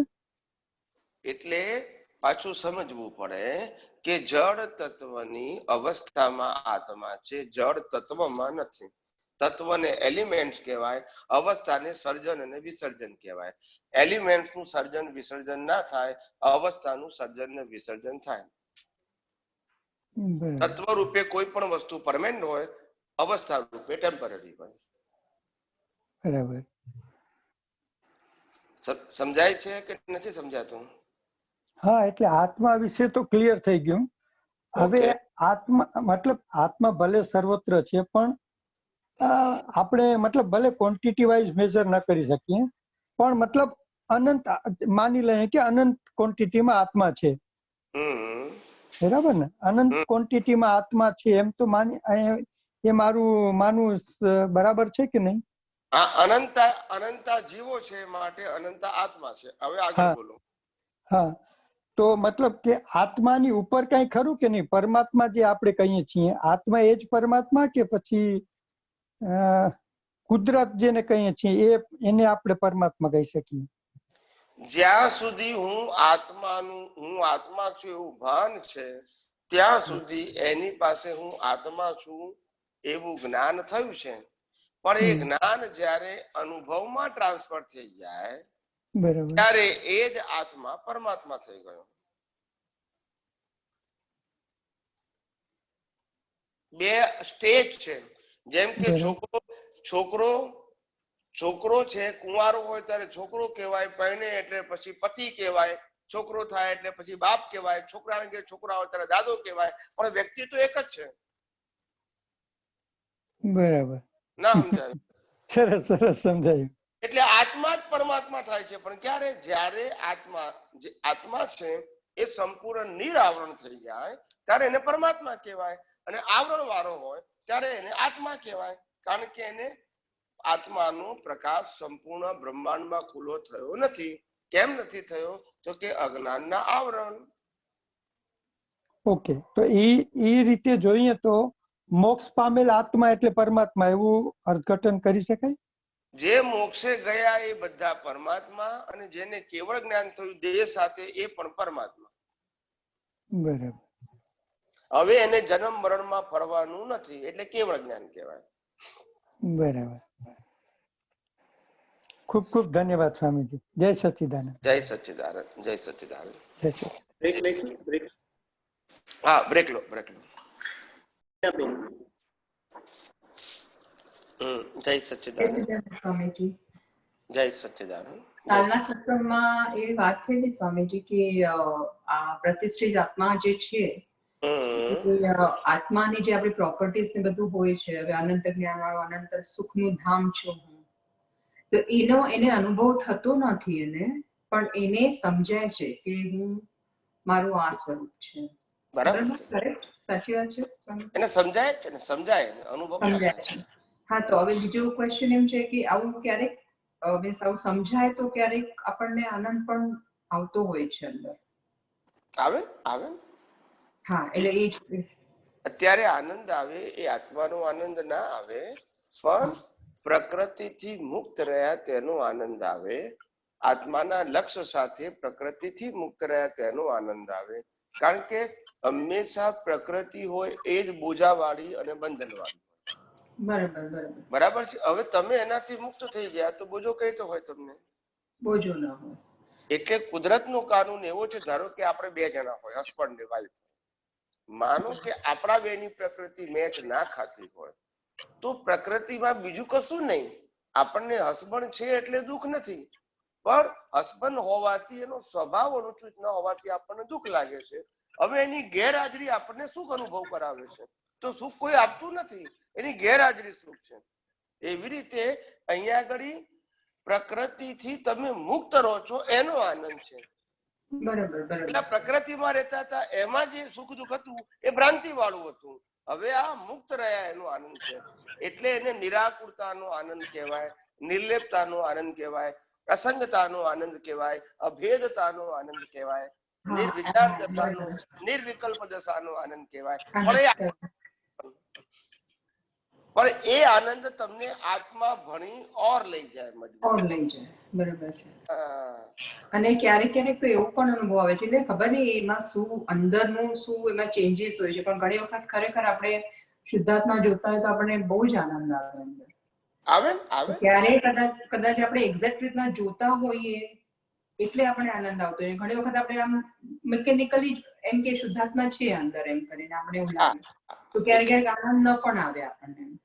એટલે આમાં શું થાય કે તમારું આખું ચિત્ત પ્રકૃતિથી ઉઠાઈને શુદ્ધાત્મા તરફ રાખો. એટલે કે શુદ્ધાત્મા ચેતન છે, અવિનાશી છે, અનંત શક્તિ વાળો છે, એમાં રાખો. એટલે પ્રકૃતિ દુઃખી છે, સુખી છે, ઉંમર લાયક છે, આમ છે, બધા રિલેટિવ સંબંધો વાળી છે, એ આખો સબ્જેક્ટ ખલાસ થઈ ગયો, એનો આનંદ છે. હા, એટલે સેપરેશન જ્યારે 100% પ્રકૃતિથી રહે છે તો આપણે આનંદનો અનુભવ થાય છે. હા, કારણ કે 100% અંતે પછી આપણે પ્રકૃતિથી મુક્ત થઈએ છીએ, અત્યારે રહીએ છીએ, એનો આનંદ છે. અને છેલ્લે પ્રકૃતિને પરમાત્મા છૂટા પડી જાય એટલે કેવળ આનંદ થઈ જાય. હા, બરાબર. અત્યારે પુરુષાર્થનો આનંદ છે, પછી સ્વભાવનો આનંદ થઈ જશે. સ્વભાવનો આનંદ થશે. કારણ કે સ્વભાવનો આનંદ અત્યારે કેમ નથી? કારણ કે હજુ અજ્ઞાન હોવાથી પ્રકૃતિ સાથે જોડાણ જીવતું છે. કારણ કે અજ્ઞાન ને પ્રકૃતિ બંને કોરિલેટેડ છે. અને અજ્ઞાન નથી તો પ્રકૃતિ ને પરમાત્માને કોઈ લેવા દેવા, કારણ કે બંનેને જોડનાર જ એ છે. બરાબર છે.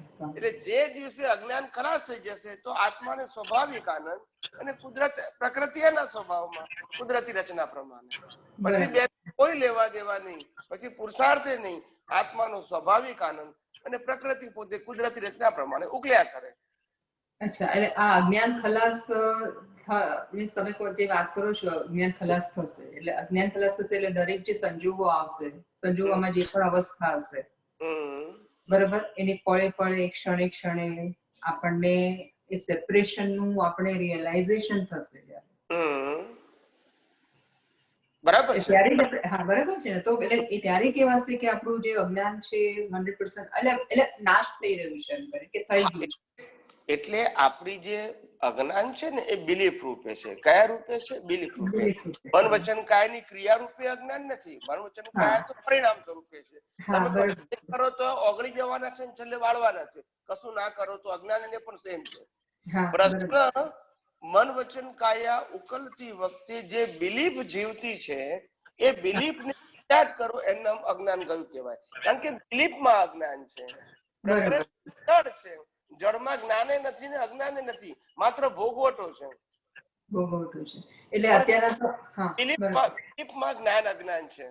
હા, એટલે આમાં તો પ્રત્યેક સંજોગોમાં જે આપણે અજ્ઞાન ઉભું થાય છે એનામાં એને આપણે નાશ કરવાનો છે. કારણ કે આ તો કોમન વસ્તુ છે કે અજ્ઞાન એટલે ગ્રેજ્યુઅલી ઓછું થતું જાય છે ઉભું થવાનું, પણ બિગિનિંગમાં તો તમને કહેવાય કે બધી અવસ્થામાં તમને અજ્ઞાન નું દેખાય જ, વધારે પડતું અજ્ઞાન તમને દેખાય. એટલે ઓન ધ સ્પોટ જે અવસ્થામાં અજ્ઞાન દેખાય છે ને એ તો ડિસ્ચાર્જ અંતસ્કરણનું અજ્ઞાન છે કે જે ઉકલી રહ્યું છે, વન વે ઉકલી. પણ એની અંદર ચાર્જ પ્રતિષ્ઠિત આત્મામાં જે બિલીફ રૂપે અનંત અવતારનું અજ્ઞાન જે છે એની સાથે જોડાયેલું, એને ડિસ્કનેક્ટ કરવું પડે, જેથી એ અજ્ઞાન મોડું પડતું જાય. નહીતર શું થાય, પ્રકૃતિને આનંદ આવે ત્યારે અંદરનો પંચાત્મા કે છે કે આવો સંજોગ જોઈએ, ને પ્રકૃતિ થાય તો અંદરનો પંચાત્મા કે આવો સંજોગ ના જોઈએ, પણ એ અજ્ઞાન જ છે. બરાબર છે, બરાબર છે. હવે ખ્યાલ આવ્યો કે આનંદ કે સુખ તો આત્મામાં છે, આત્મામાં જ છે. સુખ દુઃખ સુખ માનીએ છીએ તો એ આપણી ભ્રાંતિ છે. બરાબર છે. અને ભ્રાંતિ રૂપી અજ્ઞાન કે જે પ્રકૃતિમાં સુખ દુઃખ માને છે તે બેયને તોડવાની છે. પ્રકૃતિમાં એ ભ્રાંતિ તોડવાની, દુઃખ છે તે ભ્રાંતિ તોડવાની. કારણ કે સુખ દુઃખ પ્રકૃતિમાં નથી, સુખ દુઃખ એ બિલીફમાં છે, બિલીફની અંદર છે. બરાબર છે. એ બિલીફને બ્રેક કરવાની છે કે જેથી નવા સુખ દુઃખના કર્મો બંધાય નહીં. બરાબર છે સ્વામીજી. એટલે આ તો પ્રોસેસ જેને કહેવાય ને, આ મીન્સ ચાલુ જ રહેશે જ્યાં સુધી અજ્ઞાન ખલાસ નહીં થાય ત્યાં સુધી ચાલુ જ રહે ને. અને ચાલુ રહે છે ને કે માટે જ કીધું કે આ વિજ્ઞાનનો ઉપયોગ એ સતત જાગૃતિ છે. એવું નહીં કે આપણે સમજી લીધું એટલે પતી ગયું, એવું છે ના. 24/7 તમારે અંદર હોય જ. એટલે it is a matter of your awareness and your jagrati is your application and your experience. It is a continuous process. બરાબર છે સ્વામીજી. સતત છે આ અવેરનેસ, કોન્સ્ટન્ટ. જ્યાં તમને કોઈ સંયોગ બાજ્યો બહારનો કે અંદરનો આપણો, એમાં પછી જે અત્યારના ડિસ્ચાર્જ ફોર્મમાં તો એ અજ્ઞાન જ આ બધું નીકળવાનું છે એમાં આપણે. બરાબર. એટલે એની સાથે આપણે જ્ઞાન જે છે આપણે વિજ્ઞાન દ્રષ્ટિએ કરીને સેટ કરવાનું છે. કન્ટિન્યુઅસ ચાલુ જ હોય. બસ એમ કરતા કરતા ધીરે ધીરે એક દિવસ ક્યારેક અંત આવશે. એટલે અજ્ઞાન ઘટશે ને એમ કુદરતી તમને આનંદ વધતો જશે. પણ કયો આનંદ વધતો છે? નિરાકુળતાનો. આત્માનો. પણ નિરાકુળતાનો આનંદ તમને આત્મા તરફ લઈ જાય અને રાગનો આનંદ તમને સંસાર તરફ લઈ જાય. એ નિરાકુળતા જ એ જેને કહેવાય ને કે એક વસ્તુ જે છે એને કારણે આપણને લાગે કે ના આજ આપણે આમાં આગળ વધવા જેવું છે. ભલે પેલું આપણે એકદમ આનંદના ફુવારા નથી, પણ એકદમ નિરાકુળતા રહે છે, ધેટ મીન્સ આપણે લાગે કે ના this is the right path. એટલે મેં એને સ્થૂળ દાખલો લોકોને આપ્યો છે કે દિવસે આપણે કશું ખાઈએ, પીએ, જોઈએ, સાંભળીએ, મેળવીએ, માનીએ તો આપણને આનંદ થાય. ગમતી વસ્તુ જોઈએ તો આનંદ થાય, ગમતી સાંભળીએ તો આનંદ થાય, ગમતી વસ્તુ ખાઈએ તો આનંદ થાય, ગમતી વસ્તુ પહેરીએ તો આનંદ થાય, ગમતી વસ્તુ મેળવીએ તો આનંદ થાય. આ દિવસનો આનંદ. પણ રાતે ઊંઘી ગયા પછી કશું ના કરીએ તોય સવારે ફ્રેશ થઈ જઈએ. બરાબર છે. કારણ કે એક્ટિવિટીઝ નથી ને કોઈ. એટલે એ વખતે તમે ખરેખર અજ્ઞાન અવસ્થામાં પણ નિરાકુળતામાં છો. બરાબર છે, બરાબર છે. Now you understand my concept? Yeah, I understand. પેલો અજ્ઞાન અવસ્થામાં પણ નિરાકુળતા છે, માટે સવારે થાય છે, ભલે કશું જ્ઞાન ના હોય. કારણ કે આત્માની હાજરી તો છે જ 24 કલાક. બરાબર છે. હવે તમારો એક્ટિવ મોડ જે છે એ ખલાસ થઈ ગયો, એટલે આત્મા સ્વાભાવિક કામ કરે છે, ભલે તમે જાણો કે ના જાણો. હા, બરાબર છે. એટલે સવારે કુદરતી ફ્રેશ થઈ જાય છે. કશું ના કરીએ તો દિવસે તો કઈ કરો તારે મૂડ આવે, ત્યાં આનંદ આવે. રાત્રે કશું જ ના કરો, સુઈ જાઓ, સવારે ફ્રેશ થઈ જાઓ. હા, અને બીજું સ્વામીજી એ પણ કેવું છે કે આપણે જયારે પેલે આની પ્રાર્થના કરતા હોઈએ છીએ ને, આપણે શુદ્ધાત્મા પ્રત્યે અંતર્યામી પરમાત્માને જયારે પ્રાર્થના કરતા હોઈએ છીએ, બરાબર છે, ત્યારે આપણે એટલે બધાની સાથે આપણે અભેદ જ છે આત્મા સ્વરૂપે, કોઈ પણ હોય. એમાં ખાસ કરીને જયારે જેને કહેવાય કે અમુક એ ફાઇલો હોય આપણી કે જેની સાથે આપણે રિલેટિવમાં આપણને એમ લાગે કે ઇટ્સ કાઇન્ડ ઓફ નોટ થોડુંક એબનોર્મલ છે, નોર્મલ ના લાગે આપણને,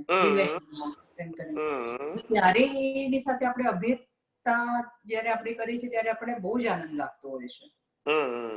એટલે આપણે ત્યારે એની સાથે અભેદ થઈએ છીએ, જેમ આત્મા સ્વરૂપે આપણે અભેદ છીએ એની સાથે. એટલે થાય ત્યારે ત્યારે આપણે આનંદ પણ બહુ આવે. એટલે હંમેશા આ ભેદવાળી દ્રષ્ટિ છે ને એ જ રાગદ્વેષ કરાવે છે ને એ જ કસાયો કરાવે છે અને એ જ અસહજતા ઉત્પન્ન કરે છે. અને અભેદ દ્રષ્ટિ ઉત્પન્ન થઈ, વ્યક્તિમાં પણ અભેદ દ્રષ્ટિ ઉત્પન્ન થઈ તો તમને નિરાકુરતા રહેશે. બરાબર છે, એ નિરાકુરતા આમ તો રહે છે, પણ ક્યારેક પછી શું થાય, આ રીતના એમ થાય છે, પણ એ જયારે જેને કહેવાય કે આપણે એવું ઇન્ટરેક્શન કે એવું કઈ થાય, ઇન્ટરેક્શન જયારે થવાનું થાય ત્યારે એમ લાગે છે અંદર એવું કઈ, પણ એમ લાગે છે નોર્મલ નથી એવું લાગે છે ત્યારે. હા, એટલે એમાં શું થાય છે કે નોર્મલ નથી, એ આપણે અત્યારે શું કરીએ છીએ કે નોર્મલ નથી એવું આપણને લાગે છે ને, કારણ કે આપણને એવું લાગે છે કે આ પરિસ્થિતિ આવી આવી એટલે આપણને એનામાં આનંદ આવ્યો અથવા તો ના ગમ્યું તો આપણને સુખ આવરાયું. ખરેખર એવું છે નહીં.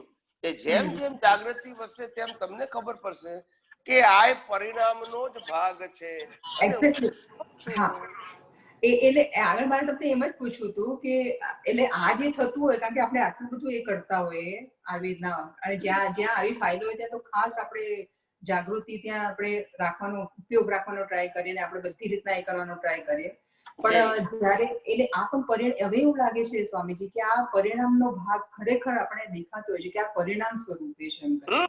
એટલે એનાથી ગભરાવાની જરૂર નહીં, એ બધું પાછું એન્ડ થવા આવ્યું છે. શું આવ્યું છે? પરિણામ એન્ડ થવા આવ્યું છે.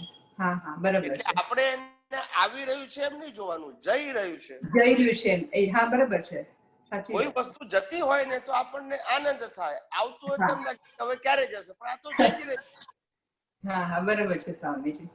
બસ દાદા ભગવાનનો એક બહુ સરસ દાખલો હતો. દાદા ભગવાનનો, એ દાદા ભગવાનને છે ને પગે ફ્રેક્ચર થયું હતું, થાપું ભાગી ગયું હતું, તે ફ્રેક્ચર થયું હતું. તે દાદા ભગવાનને બધા લોકો દર્શન કરવા આવે ને ખબર પૂછવા આવે.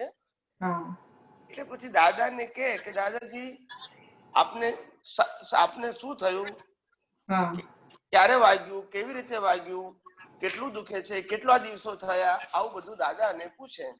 ત્યારે દાદા શું કે ભાઈ આજથી 5 દિવસ પહેલા ફ્રેક્ચર થયું હતું, બીજી મિનિટ થી તો સંધાવાનું છે. એટલે અત્યારે થયું નથી, 5 દિવસથી સંધાયું, બીજા 5 દિવસ સંધાશે, ત્રીજા 5 દિવસ સંધાશે એટલે મટી જશે. એટલે વાત 5 દિવસ થઈ ગયા, હું 5 દિવસથી ભોગવી રહ્યો નથી, 5 દિવસ થઈ રહ્યું છે. બરાબર બરાબર બરાબર છે. ઇઝ ધ અન્ડરસ્ટેન્ડિંગ કહેવાય અને વિઝન કહેવાય. હા હા, બરાબર છે. એટલે આપણે પરિણામ વાળા ભાગને આપણે છૂટા રહીને જોયા જ કરવાનું. આપણે સ્વામીજી એ જ અભ્યાસમાં છે ને. બરાબર છે. નહીતર અજ્ઞાની શું બોલે કે હું 5 દિવસથી મારો પગ ભાગી ગયો છે, કે એટલે 5 દિવસથી હું સહન કરું છું બોલે. ત્યારે જ્ઞાની કહે છે કે જ્યારે ફ્રેક્ચર થયું ત્યારે જ મને ભોગવટો હતો, બીજી સેકન્ડ થી હવે રિપેરિંગ થયું, 5 દિવસથી રિપેરિંગ થયું, બીજા 5 દિવસ રિપેરિંગ થશે, ત્રીજા 5 દિવસ રિપેરિંગ થશે એટલે પાટો છોડી નાખીશું, રિપેરિંગ થઈ. હવે રિપેરિંગ પ્રક્રિયા છે, હવે ભોગવટાની પ્રક્રિયા નથી. બરાબર છે. એટલે આ દ્રષ્ટિ ઉપર આધાર છે મારો કહેવાનો મતલબ. હા હા હા સ્વામીજી. જય સચ્ચિદાનંદ સ્વામી. જય સચ્ચિદાનંદ, જય સચ્ચિદાનંદ. આ પ્રતિભા. જય સચ્ચિદાનંદ સ્વામીજી. જય સચ્ચિદાનંદ સ્વામીજી. ગઈકાલે આપણે સરસ તમે સમજાવ્યું કે આપણે આજે બધો પ્રતિષ્ઠિત આત્મા બધું સમજે છે, વાગોડે છે, ઉપયોગ કરે છે, પણ એનો ખરો અનુભવ તો આત્માને જ થાય છે. એનો હમણાં તમે કહ્યું કે આપણું અજ્ઞાન બધું લિમિટમાં અનુભવ આત્માને થાય કે સમજણ ના પડે. ગઈકાલે આપણે આ બધું ડિસ્કશન કર્યું હતું કે પ્રતિષ્ઠિત આત્માને કોઈ એવું આત્માનો અનુભવ નથી થતો, પણ આત્માનો અનુભવ નથી થતો એને, એ બરાબર છે, સમજી શકે છે. સરસ સમજાવ્યું. તો પછી હમણાં તમે વાત કરી કે આપણે અજ્ઞાન પણ બિલીફમાં જ છે, પોતાપણું, માલિકીપણું, એ બધું અજ્ઞાન, બધું અનુભવ તો થાય છે આપણને કે આ અજ્ઞાન પછી હવે દ્રષ્ટિ પર મળ્યા પછી વધારે થાય કે સજાગ થઈ જાય કે આ મને મેં પોતાપણું કરી લીધું, માલિકીપણું કરી લીધું બધું. જો એટલે તમે બે ભાગ ભૂલી ગયા. વિનાશી અવસ્થાનો જ્ઞાતા દ્રષ્ટા પ્રતિષ્ઠિત આત્મા છે અને ચેતનનો જ્ઞાતા દ્રષ્ટા આત્મા પોતે છે. એટલે આત્માના ગુણો, અસ્તિત્વ અને સ્વભાવોનો અનુભવ આત્માને થાય છે અને મન, વચન, કાયા અને વિનાશી અવસ્થાઓનો અનુભવ પ્રતિષ્ઠિત આત્માને થાય છે.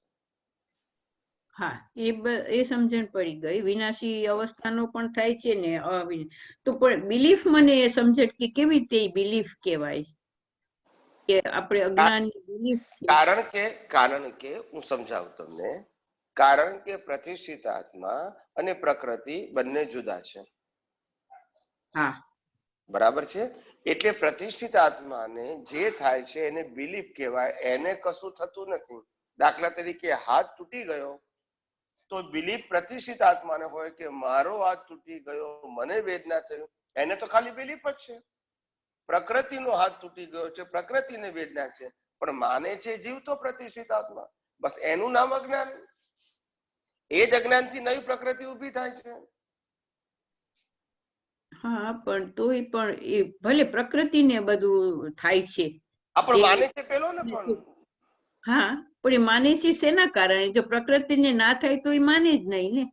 એટલા માટે કે પ્રકૃતિને થાય છે, મને થયું, માને છે, માટે એને રોંગ બિલીફ કીધું.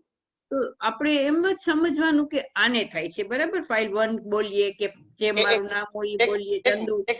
એક મિનિટ. એક બાજુ પ્રતિષ્ઠિત આત્મા છે, એની લેફ્ટ સાઈડ પ્રકૃતિ છે, એની રાઈટ સાઈડ પરમાત્મા છે, બરાબર છે? હવે જ્યાં સુધી પ્રતિષ્ઠિત આત્માને અજ્ઞાન છે ત્યાં સુધી રાઈટ સાઈડ શુદ્ધાત્મા દેખાતો નથી. એને શુદ્ધાત્માના ગુણો દેખાતા નથી, શુદ્ધાત્માના ગુણો એને સમજાતા નથી, પણ પ્રકૃતિના ગુણો સમજાય છે, પ્રકૃતિ દેખાય છે, પ્રકૃતિ અનુભવમાં આવે છે. એ તો એનું અજ્ઞાન છે. પણ તો અત્યારે આપણે તો એ સ્ટેજમાં છીએ, મિક્સ છે, બેય થાય છે.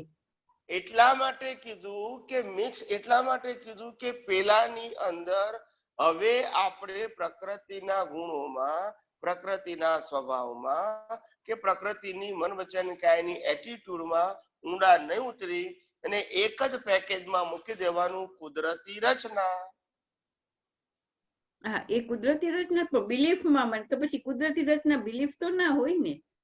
કુદરતી રચના છે એ પ્રતિષ્ઠિત આત્માનો પુરુષાર્થ છે, જેને કારણે હું પ્રકૃતિ છું, પ્રકૃતિને હું ચલાવું છું, પ્રકૃતિ જે ભોગવે છે હું ભોગવું છું. એ સબ્જેક્ટ ખલાસ થઈ ગયો. પણ એ અજ્ઞાનતા જે છે કે હું ભોગવું છું ને એ બધું તો હજી આવી જાય છે. આપણે હજી તો બહુ વાર છે સંપૂર્ણ થતા. હજુ હવે નથી આવતું. હવે તમને સમજણમાં નથી આવતું. તમને સમજાવું. અત્યારે જે મને થાય છે, હું ભોગવું છું, એ બધું ડિસ્ચાર્જ પ્રતિષ્ઠિતમાં તો ઇનબિલ્ટ હોય જ. ગયા અવતારનું ચાર્જ પ્રતિષ્ઠિત આત્મા, આ અવતારનું ડિસ્ચાર્જ છે. એ તો ભોગવે કે ના ભોગવે? એને તો ચાર્જ મેકેનિકલી છે, મેકેનિકલી ભોગવે છે. તો મિકેનિકલ ભોગવે એ તો કમ્પલસરી છે, પણ જીવ તો કેમ ભોગવે છે જુદો હોવા છતાં? એ અજ્ઞાન છે. હા, એટલે પણ તમે એમ કહો છો ને કે બિલીફમાં છે આપણને. તો પણ બિલીફ જ છે ને, હકીકતમાં તે ભોગવતો નથી, ખાલી માને જ છે ને. હા, બરાબર. પણ સ્વામીજી, હજી મને એવું લાગે છે કે મને એનો અનુભવ થઈ જાય છે કે હા હા મને આ થયું, મને આવી રીતે થયું, આ પોતાપણું થયું, માલિકીપણું થયું, મને એનો અનુભવ થઈ જાય છે, એવું મને લાગે છે. એટલે શું થાય? હજુ પેલું ચાર્જ પ્રતિષ્ઠિત આત્મા અને ડિસ્ચાર્જ પ્રતિષ્ઠિત આત્માની જે લાઈન ઓફ ડિમાર્કેશન છે, એનું હજુ આપણા વિઝનમાં ક્લેરિટી ના આવી હોય, એટલે આવું પઝલ થઈ જાય આપણને.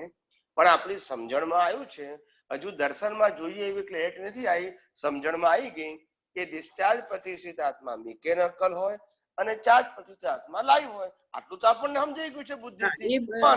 પણ જ્યારે પ્રેક્ટિકલ લાઈફમાં જઈએ છે ત્યારે આ બધું ભેગું થઈ જાય છે, એટલે થોડું સફોકેશન થાય છે. શું થાય છે? સફોકેશન. એનું કારણ કે આપણા હજુ દર્શનની ક્લેરિટી નથી આવી. શું નથી આવી? ક્લેરિટી નથી આવી. દર્શનની ક્લેરિટી નથી આવી. સમજાયું ખરું પણ ક્લેરિટી નથી આવી. જેમ જેમ ક્લેરિટી આવશે એમ તમને સમજાતું જ જશે કે પ્રકૃતિનો એક પણ ગુણ મારામાં નથી, મારો એક પણ ગુણ પ્રકૃતિમાં નથી. આ પુરુષાર્થ પ્રતિષ્ઠિત આત્મા કરશે, આત્માને તો કરવાનો નથી. બરાબર. પણ હજુ પ્રકૃતિના ભાગમાં રાગને કારણે, દ્વેષને કારણે આપણો જે પ્રતિષ્ઠિત આત્મા છે એ ખેંચાઈ જાય છે, એમાં તન્મય આકાર થઈ જાય છે. કેમ? કારણ કે મારાપણું, પોતાપણું લાગે છે માટે. બરાબર. આ એનું અજ્ઞાન છે. એટલે મારે તો એમ જ અત્યારે કે બિલીફ રૂપે જ છે, પણ હું એનો અનુભવ તો નથી જ કરતી. મને એવું લાગ્યા રાખે કે મને અનુભવ થઈ જાય છે. એટલે અનુભવ નથી થતો, એ બિલીફ છે. બિલીફ થી નવું ચાર્જ થાય અને ખરેખર પ્રકૃતિનો અનુભવ કરનાર સુખ દુઃખનો એ ડિસ્ચાર્જ પ્રતિષ્ઠિત આત્મા છે. પણ ડિસ્ચાર્જ પ્રતિષ્ઠિત આત્માની લાઈવ બિલીફ પ્રતિષ્ઠિત આત્મામાં છે, જેના આધારે નવું સર્જન કરે છે રાગદ્વેષ પાછું. એટલે આજે એવું અનુભવ થઈ જાય છે અને પછી તરત થાય છે કે આવું ન હોવું ઘટે, આવું ના હોવું જોઈએ, તરત થઈ જાય છે. પણ એ આપણો પુરુષાર્થ થયો, પાછો એ પુરુષાર્થ થયો રાઈટ ટ્રેક નો. ઓકે. અને સ્વામીજી બીજું એક એટલે દાદાનું છે, એટલે તમારા આપણામાં જ આવ્યું હતું કે દાદા ભગવાનની સેવા એટલે દાદાની અનુભવ દશાને પ્રાપ્ત કરવી. એમાં દાદા ભગવાન એટલે શું સમજવું? શુદ્ધ પ્રાર્થમાને કહું આ શું છે? દાદા ભગવાનની સેવા એટલે અનુભવ દશા પ્રાપ્ત કરવીનો મતલબ શું? કે તમે અહીંયા દાદા ભગવાન એટલે વ્યક્તિ વિશેષ ના લો કે એમની સેવા કરવાની છે. અંદર પરમાત્મા છે એની સેવા કરવી એટલે અનુભવ દશા પ્રાપ્ત કરવી. જે આપણે અનાદિકાળથી પ્રકૃતિની સેવામાં લાગી ગયા હતા એ પરમાત્માને લક્ષમાં રાખીએ એટલે કે અનુભૂતિ કરવી. એમ અનુભૂતિ એટલે અનુભવ જ ને. અનુભવ એટલે અનુભવ અત્યારે આત્માનો થાય નહીં, પણ તમે તે વખતે પ્રકૃતિથી મુક્ત થઈને પરમાત્માની નજીક જવાનો જે પ્રયાસ કરો છો, that is your at that time નો એક્સપિરિયન્સ. ઓકે. તો હમણાં તમે કહ્યું, આ બેન મારા પેલા જે બેન પૂછતા હતા તેમે કહ્યું કે પ્રકૃતિમાંથી ઉઠીને આપણે આત્મા ભણી જવાનું છે. એ થયું ને, પણ સેમ થિંગ જ થયું ને. હા, બરાબર. કદાચ શબ્દો જુદા બોલ્યો પણ એનો મીનિંગ એક જ છે. અને બીજું હતું કે આપણે મૃત્યુ સમયે જ્ઞાની પુરુષની હાજરીમાં હું શુદ્ધાત્મા બોલવાથી સમાધિ મરણ ના થાય, જ્ઞાનમાં હોવાથી, એટલે પછી એમાં લખ્યું હતું કોષમાં કે મૃત્યુ સમયે સમાધિ મરણ થાય. તો પછી બીજું એ વાંચ્યું કે ઊંચામાં ઊંચું સમાધિ મરણ કયું કે સંપૂર્ણ જાગૃતિ. તો આમાં એટલે મને બે વસ્તુ સમજવાની છે કે સમાધિ મરણ એટલે ખરેખર શું, અને જ્ઞાની પુરુષ આપણે મૃત્યુ સમયે કેવી રીતે રહી શકે? આ કહેવાનો મતલબ આ વાક્ય દ્વારા એવું કહેવા માંગે છે કે માત્ર શુદ્ધાત્મા બોલવાથી એને સમાધિ મરણ કહેવાતું નથી, કારણ કે પ્રકૃતિ બોલે છે, એને જાગૃતિ સાથે સંબંધ નથી. પણ જે લોકોને ઉપયોગ રહે છે પોતાના સ્વ સ્વરૂપમાં, એને સમાધિ મરણ કહેવાય. એટલે ઉપયોગ રહેવો જોઈએ ત્યારે. અંદર શુદ્ધાત્મા છું એવું પ્રતિષ્ઠિત આત્માને ઉપયોગ રહે અને મરી જાય તો સમાધિ કહેવાય. પણ મોઢેથી પોપટ પણ રામ રામ બોલે થોડું કે સમાધિ મરણ. તો સમાધિ મરણ એટલે શું કે પાછો મનુષ્ય જન્મ મળે એમ? સમાધિ મરણ એટલે કે એનો સારો અવતાર થાય, ગતિ એની સારી થાય, કે છેલ્લા અવતારમાં પણ એને જાગૃતિ, છેલ્લા સમયમાં પણ જાગૃતિ રહી એટલે એની સારી સદગતિ થાય અને નાની ઉંમરે એને જાગૃતિ પાછી રીઓપન થઈ જાય. અચ્છા, તો આમાં ઓલું પણ કામ આવી જાય ને, તમે જે 2/3 ની થિયરી કયો છો એ, કે તમે એટલે ઓલ ધ ટાઈમ આમાં જાગૃતિ હોવી જોઈએ, પછી છેલ્લી ઘડીએ તો ના જ આવે. ના, એ તો ના જ આવે ને. આ તો આખા લાઈફ નું સર્વૈયું જ. આ લોકો જે નથી મિકેનિકલ બોલાવતા કે ભાઈ કોઈ કે નવકાન મંત્ર બોલો, કોઈ કે ત્રિમંત્ર બોલો, કે કોઈ ભગવતે વાસુદેવાય, આપણા વાળા કે શુદ્ધાત્મા બોલો, એમ છેલ્લી ઘડીએ બોલવાથી કશું નહીં થાય. અંદર એને પરિણતિ જાગૃતિમાં રહેવી જોઈએ. That is important thing. Speech is not important thing, કારણ કે સ્પીચ એ પ્રકૃતિનો સ્વભાવ છે અને દ્રષ્ટિ અને વિઝન એ તમારો પુરુષાર્થ છે. એમાં રહેતું હોય તો ગતિ સારી થાય, માત્ર બોલવાથી ના થાય. બરાબર. હા, ઓકે. જય સચ્ચિદાનંદ. જય સચ્ચિદાનંદ. જય સચ્ચિદાનંદ. હવે કોઈ બાકી છે? હા, રાજુભાઈ યુકે પછી બોલો. બોલો બોલો રાજુભાઈ. જય સચ્ચિદાનંદ. જય સચ્ચિદાનંદ પ્રભુ. તમે કીધું તમે હવે આ જ્ઞાનથી અમને સેપરેશન ગોઠવી દીધું એવું લાગે છે.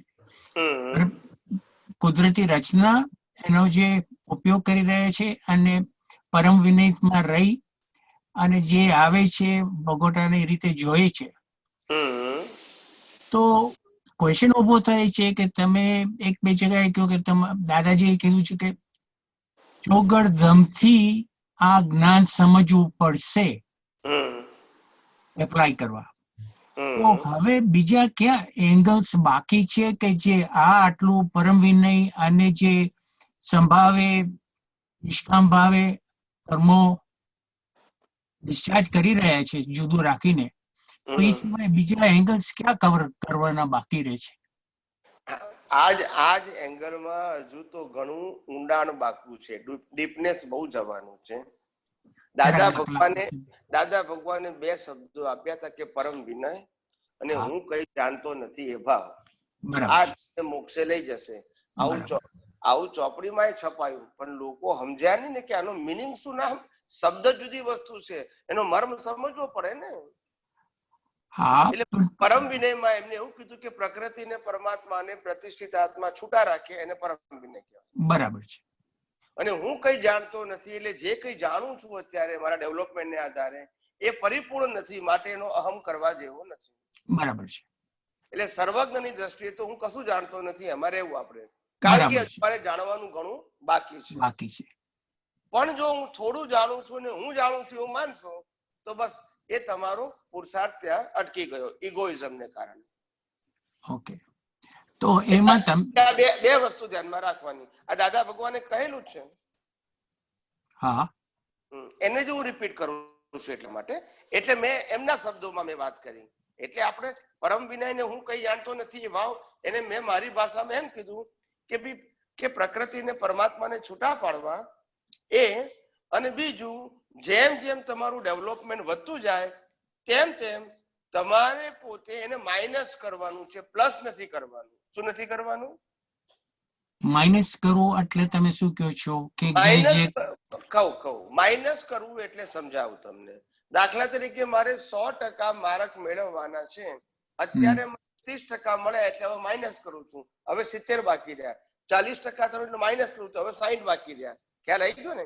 જે મારે ગણવાનું નથી, કારણ કે મારે આગળ જવાનું છે ને. એટલે એનો મર્મ છૂટે છે કે ડેવલપમેન્ટ કરવાનું છે. હા, જેમ ભાઈ હું 5મા ધોરણમાં પાસ થઈ ગયો, હવે મારે 5મા ધોરણની ચોપડી ભૂલી જવાની, 6ઠાનું યાદ કરવાનું. નાઉ આઈ મેચ્યોર્ડ. 6ઠું પાસ થઈ ગયો પછી 6ઠાની ચોપડી ભૂલી જવાની, પછી 7માની યાદ કરવાની. તો આ જ ડેવલપમેન્ટનો ક્રમ છે. પણ આમાં અહમ કેમ કહેવાય છે? હું 7મા ધોરણ સીધું જાણું છું ને તે અહમ છે. મારે કેટલું બાકી રહ્યું ને એ ભૂલી જાય છે તે વખતે. ના, આમાં અહમ વગર, એટલે મેં તમને શબ્દ ત્યાં વાપરો કે નિષ્કામ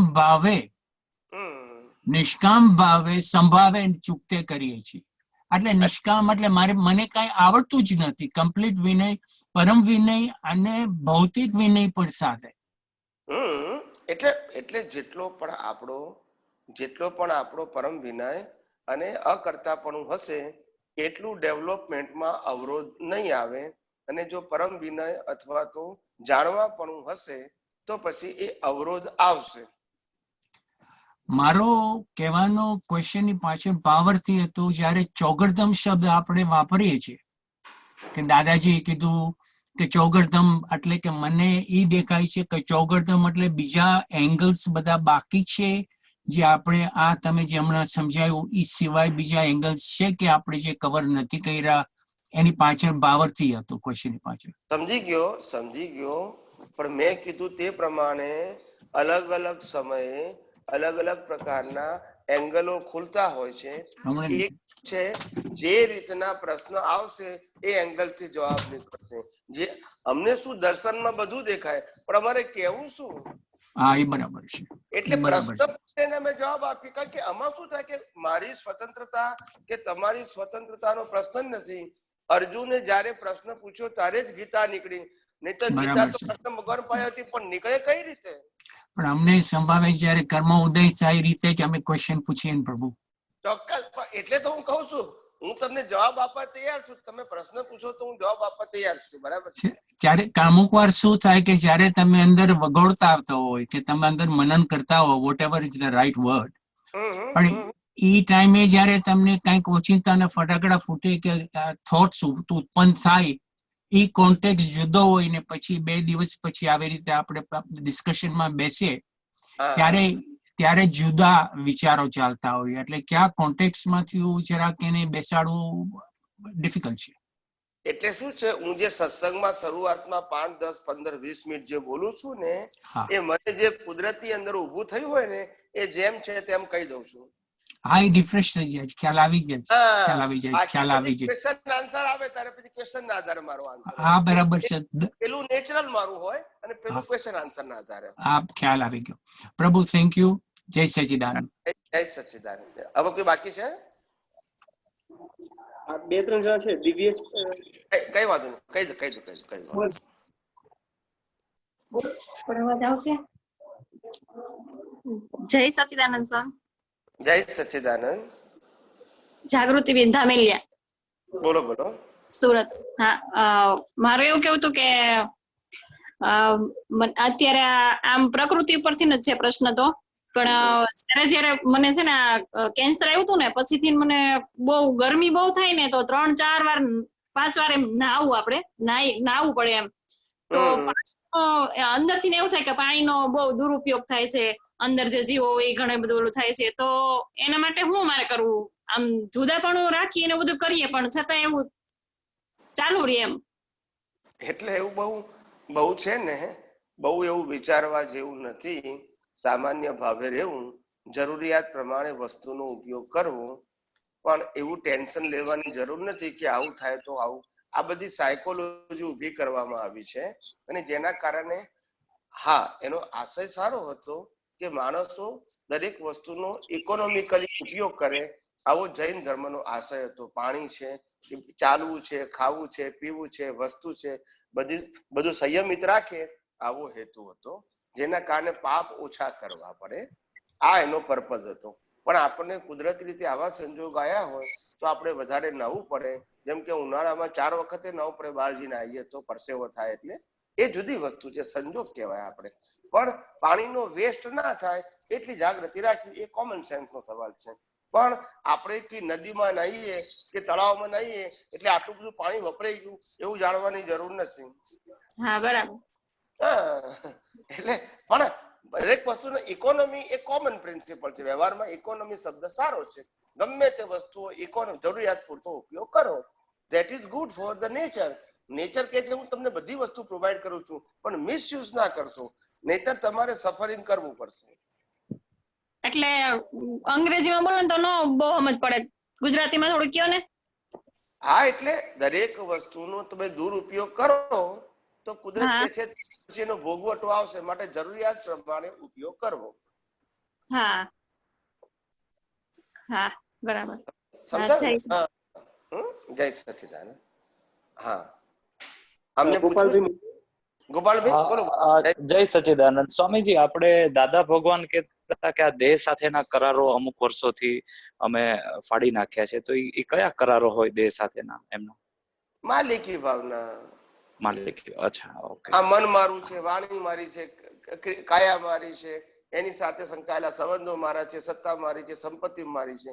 આ બધા માલિકી ભાવના દસ્તાવેજ ફાડી નાખ્યા એટલે વિઝન માંથી કાઢી નાખ્યા કે હું આનો માલિક છું.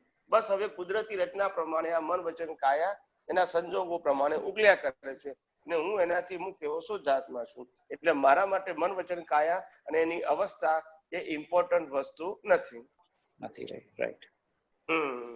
એટલે માલિકી ગઈ એટલે ખલાસ થઈ ગયું ને. હા, બરાબર છે. રાઈટ. બરાબર. જય સચ્ચિદાનંદ સ્વામીજી. જય સચ્ચિદાનંદ. યોગેશભાઈ હા જય સચ્ચિદાનંદ સ્વામીજી. જય સચ્ચિદાનંદ. બોલો બોલો જય બોલો બોલો. આપણે આજે આગળ એક ભાઈએ કઈ સવાલ પૂછેલો કે આત્મા સર્વવ્યાપક હોય, તો એમાં મને બરાબર સમજ નહીં પડી. એટલે હવે આ સિમંદર સ્વામી હોય એમનો આત્મા સર્વવ્યાપક હોય એટલે ચેતના બધે હોય સિમંદર સ્વામીની? સમજાવ. જ્યાં સુધી બોડીમાં હોય ત્યાં સુધી એની રેડિયસ લિમિટેડ હોય, પણ જ્યારે બોડીની બહાર નીકળીને જે આત્મા મોક્ષે જાય નિરાવરણ ને, ત્યારે એનો પ્રકાશ આખા બ્રહ્માંડમાં સર્વવ્યાપક હોય. પ્રકાશ આત્માની સાઈઝ મોટી ના થઈ જાય પ્રકાશ તરીકે. જેમ સૂર્યનારાયણ લાખો કિલોમીટર દૂર છે પણ આખા પૃથ્વી પ્રકાશ આપે છે ને, એને સર્વવ્યાપક. સૂર્યનારાયણની સાઈઝ મોટી નથી, પ્રકાશ એનો વાપેલો છે.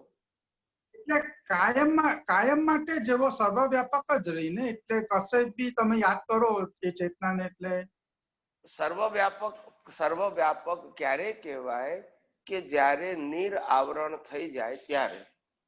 સર્વવ્યાપક એનો સ્વભાવ છે, પણ એ સ્વભાવ ક્યારે થાય? આવરણોથી મુક્ત થાય ત્યારે. બરાબર. એટલે ત્યાં સુધી આવરાયેલો કહેવાય. હા થેન્ક યુ. જય સચ્ચિદાનંદ. જય સચ્ચિદાનંદ. હે અંતર્યામી પરમાત્મા, એ અંતર્યામી પરમાત્મા, આપ દરેક જીવ માત્રમાં બિરાજમાન છો. આપ દરેક જીવ માત્રમાં બિરાજમાન છો.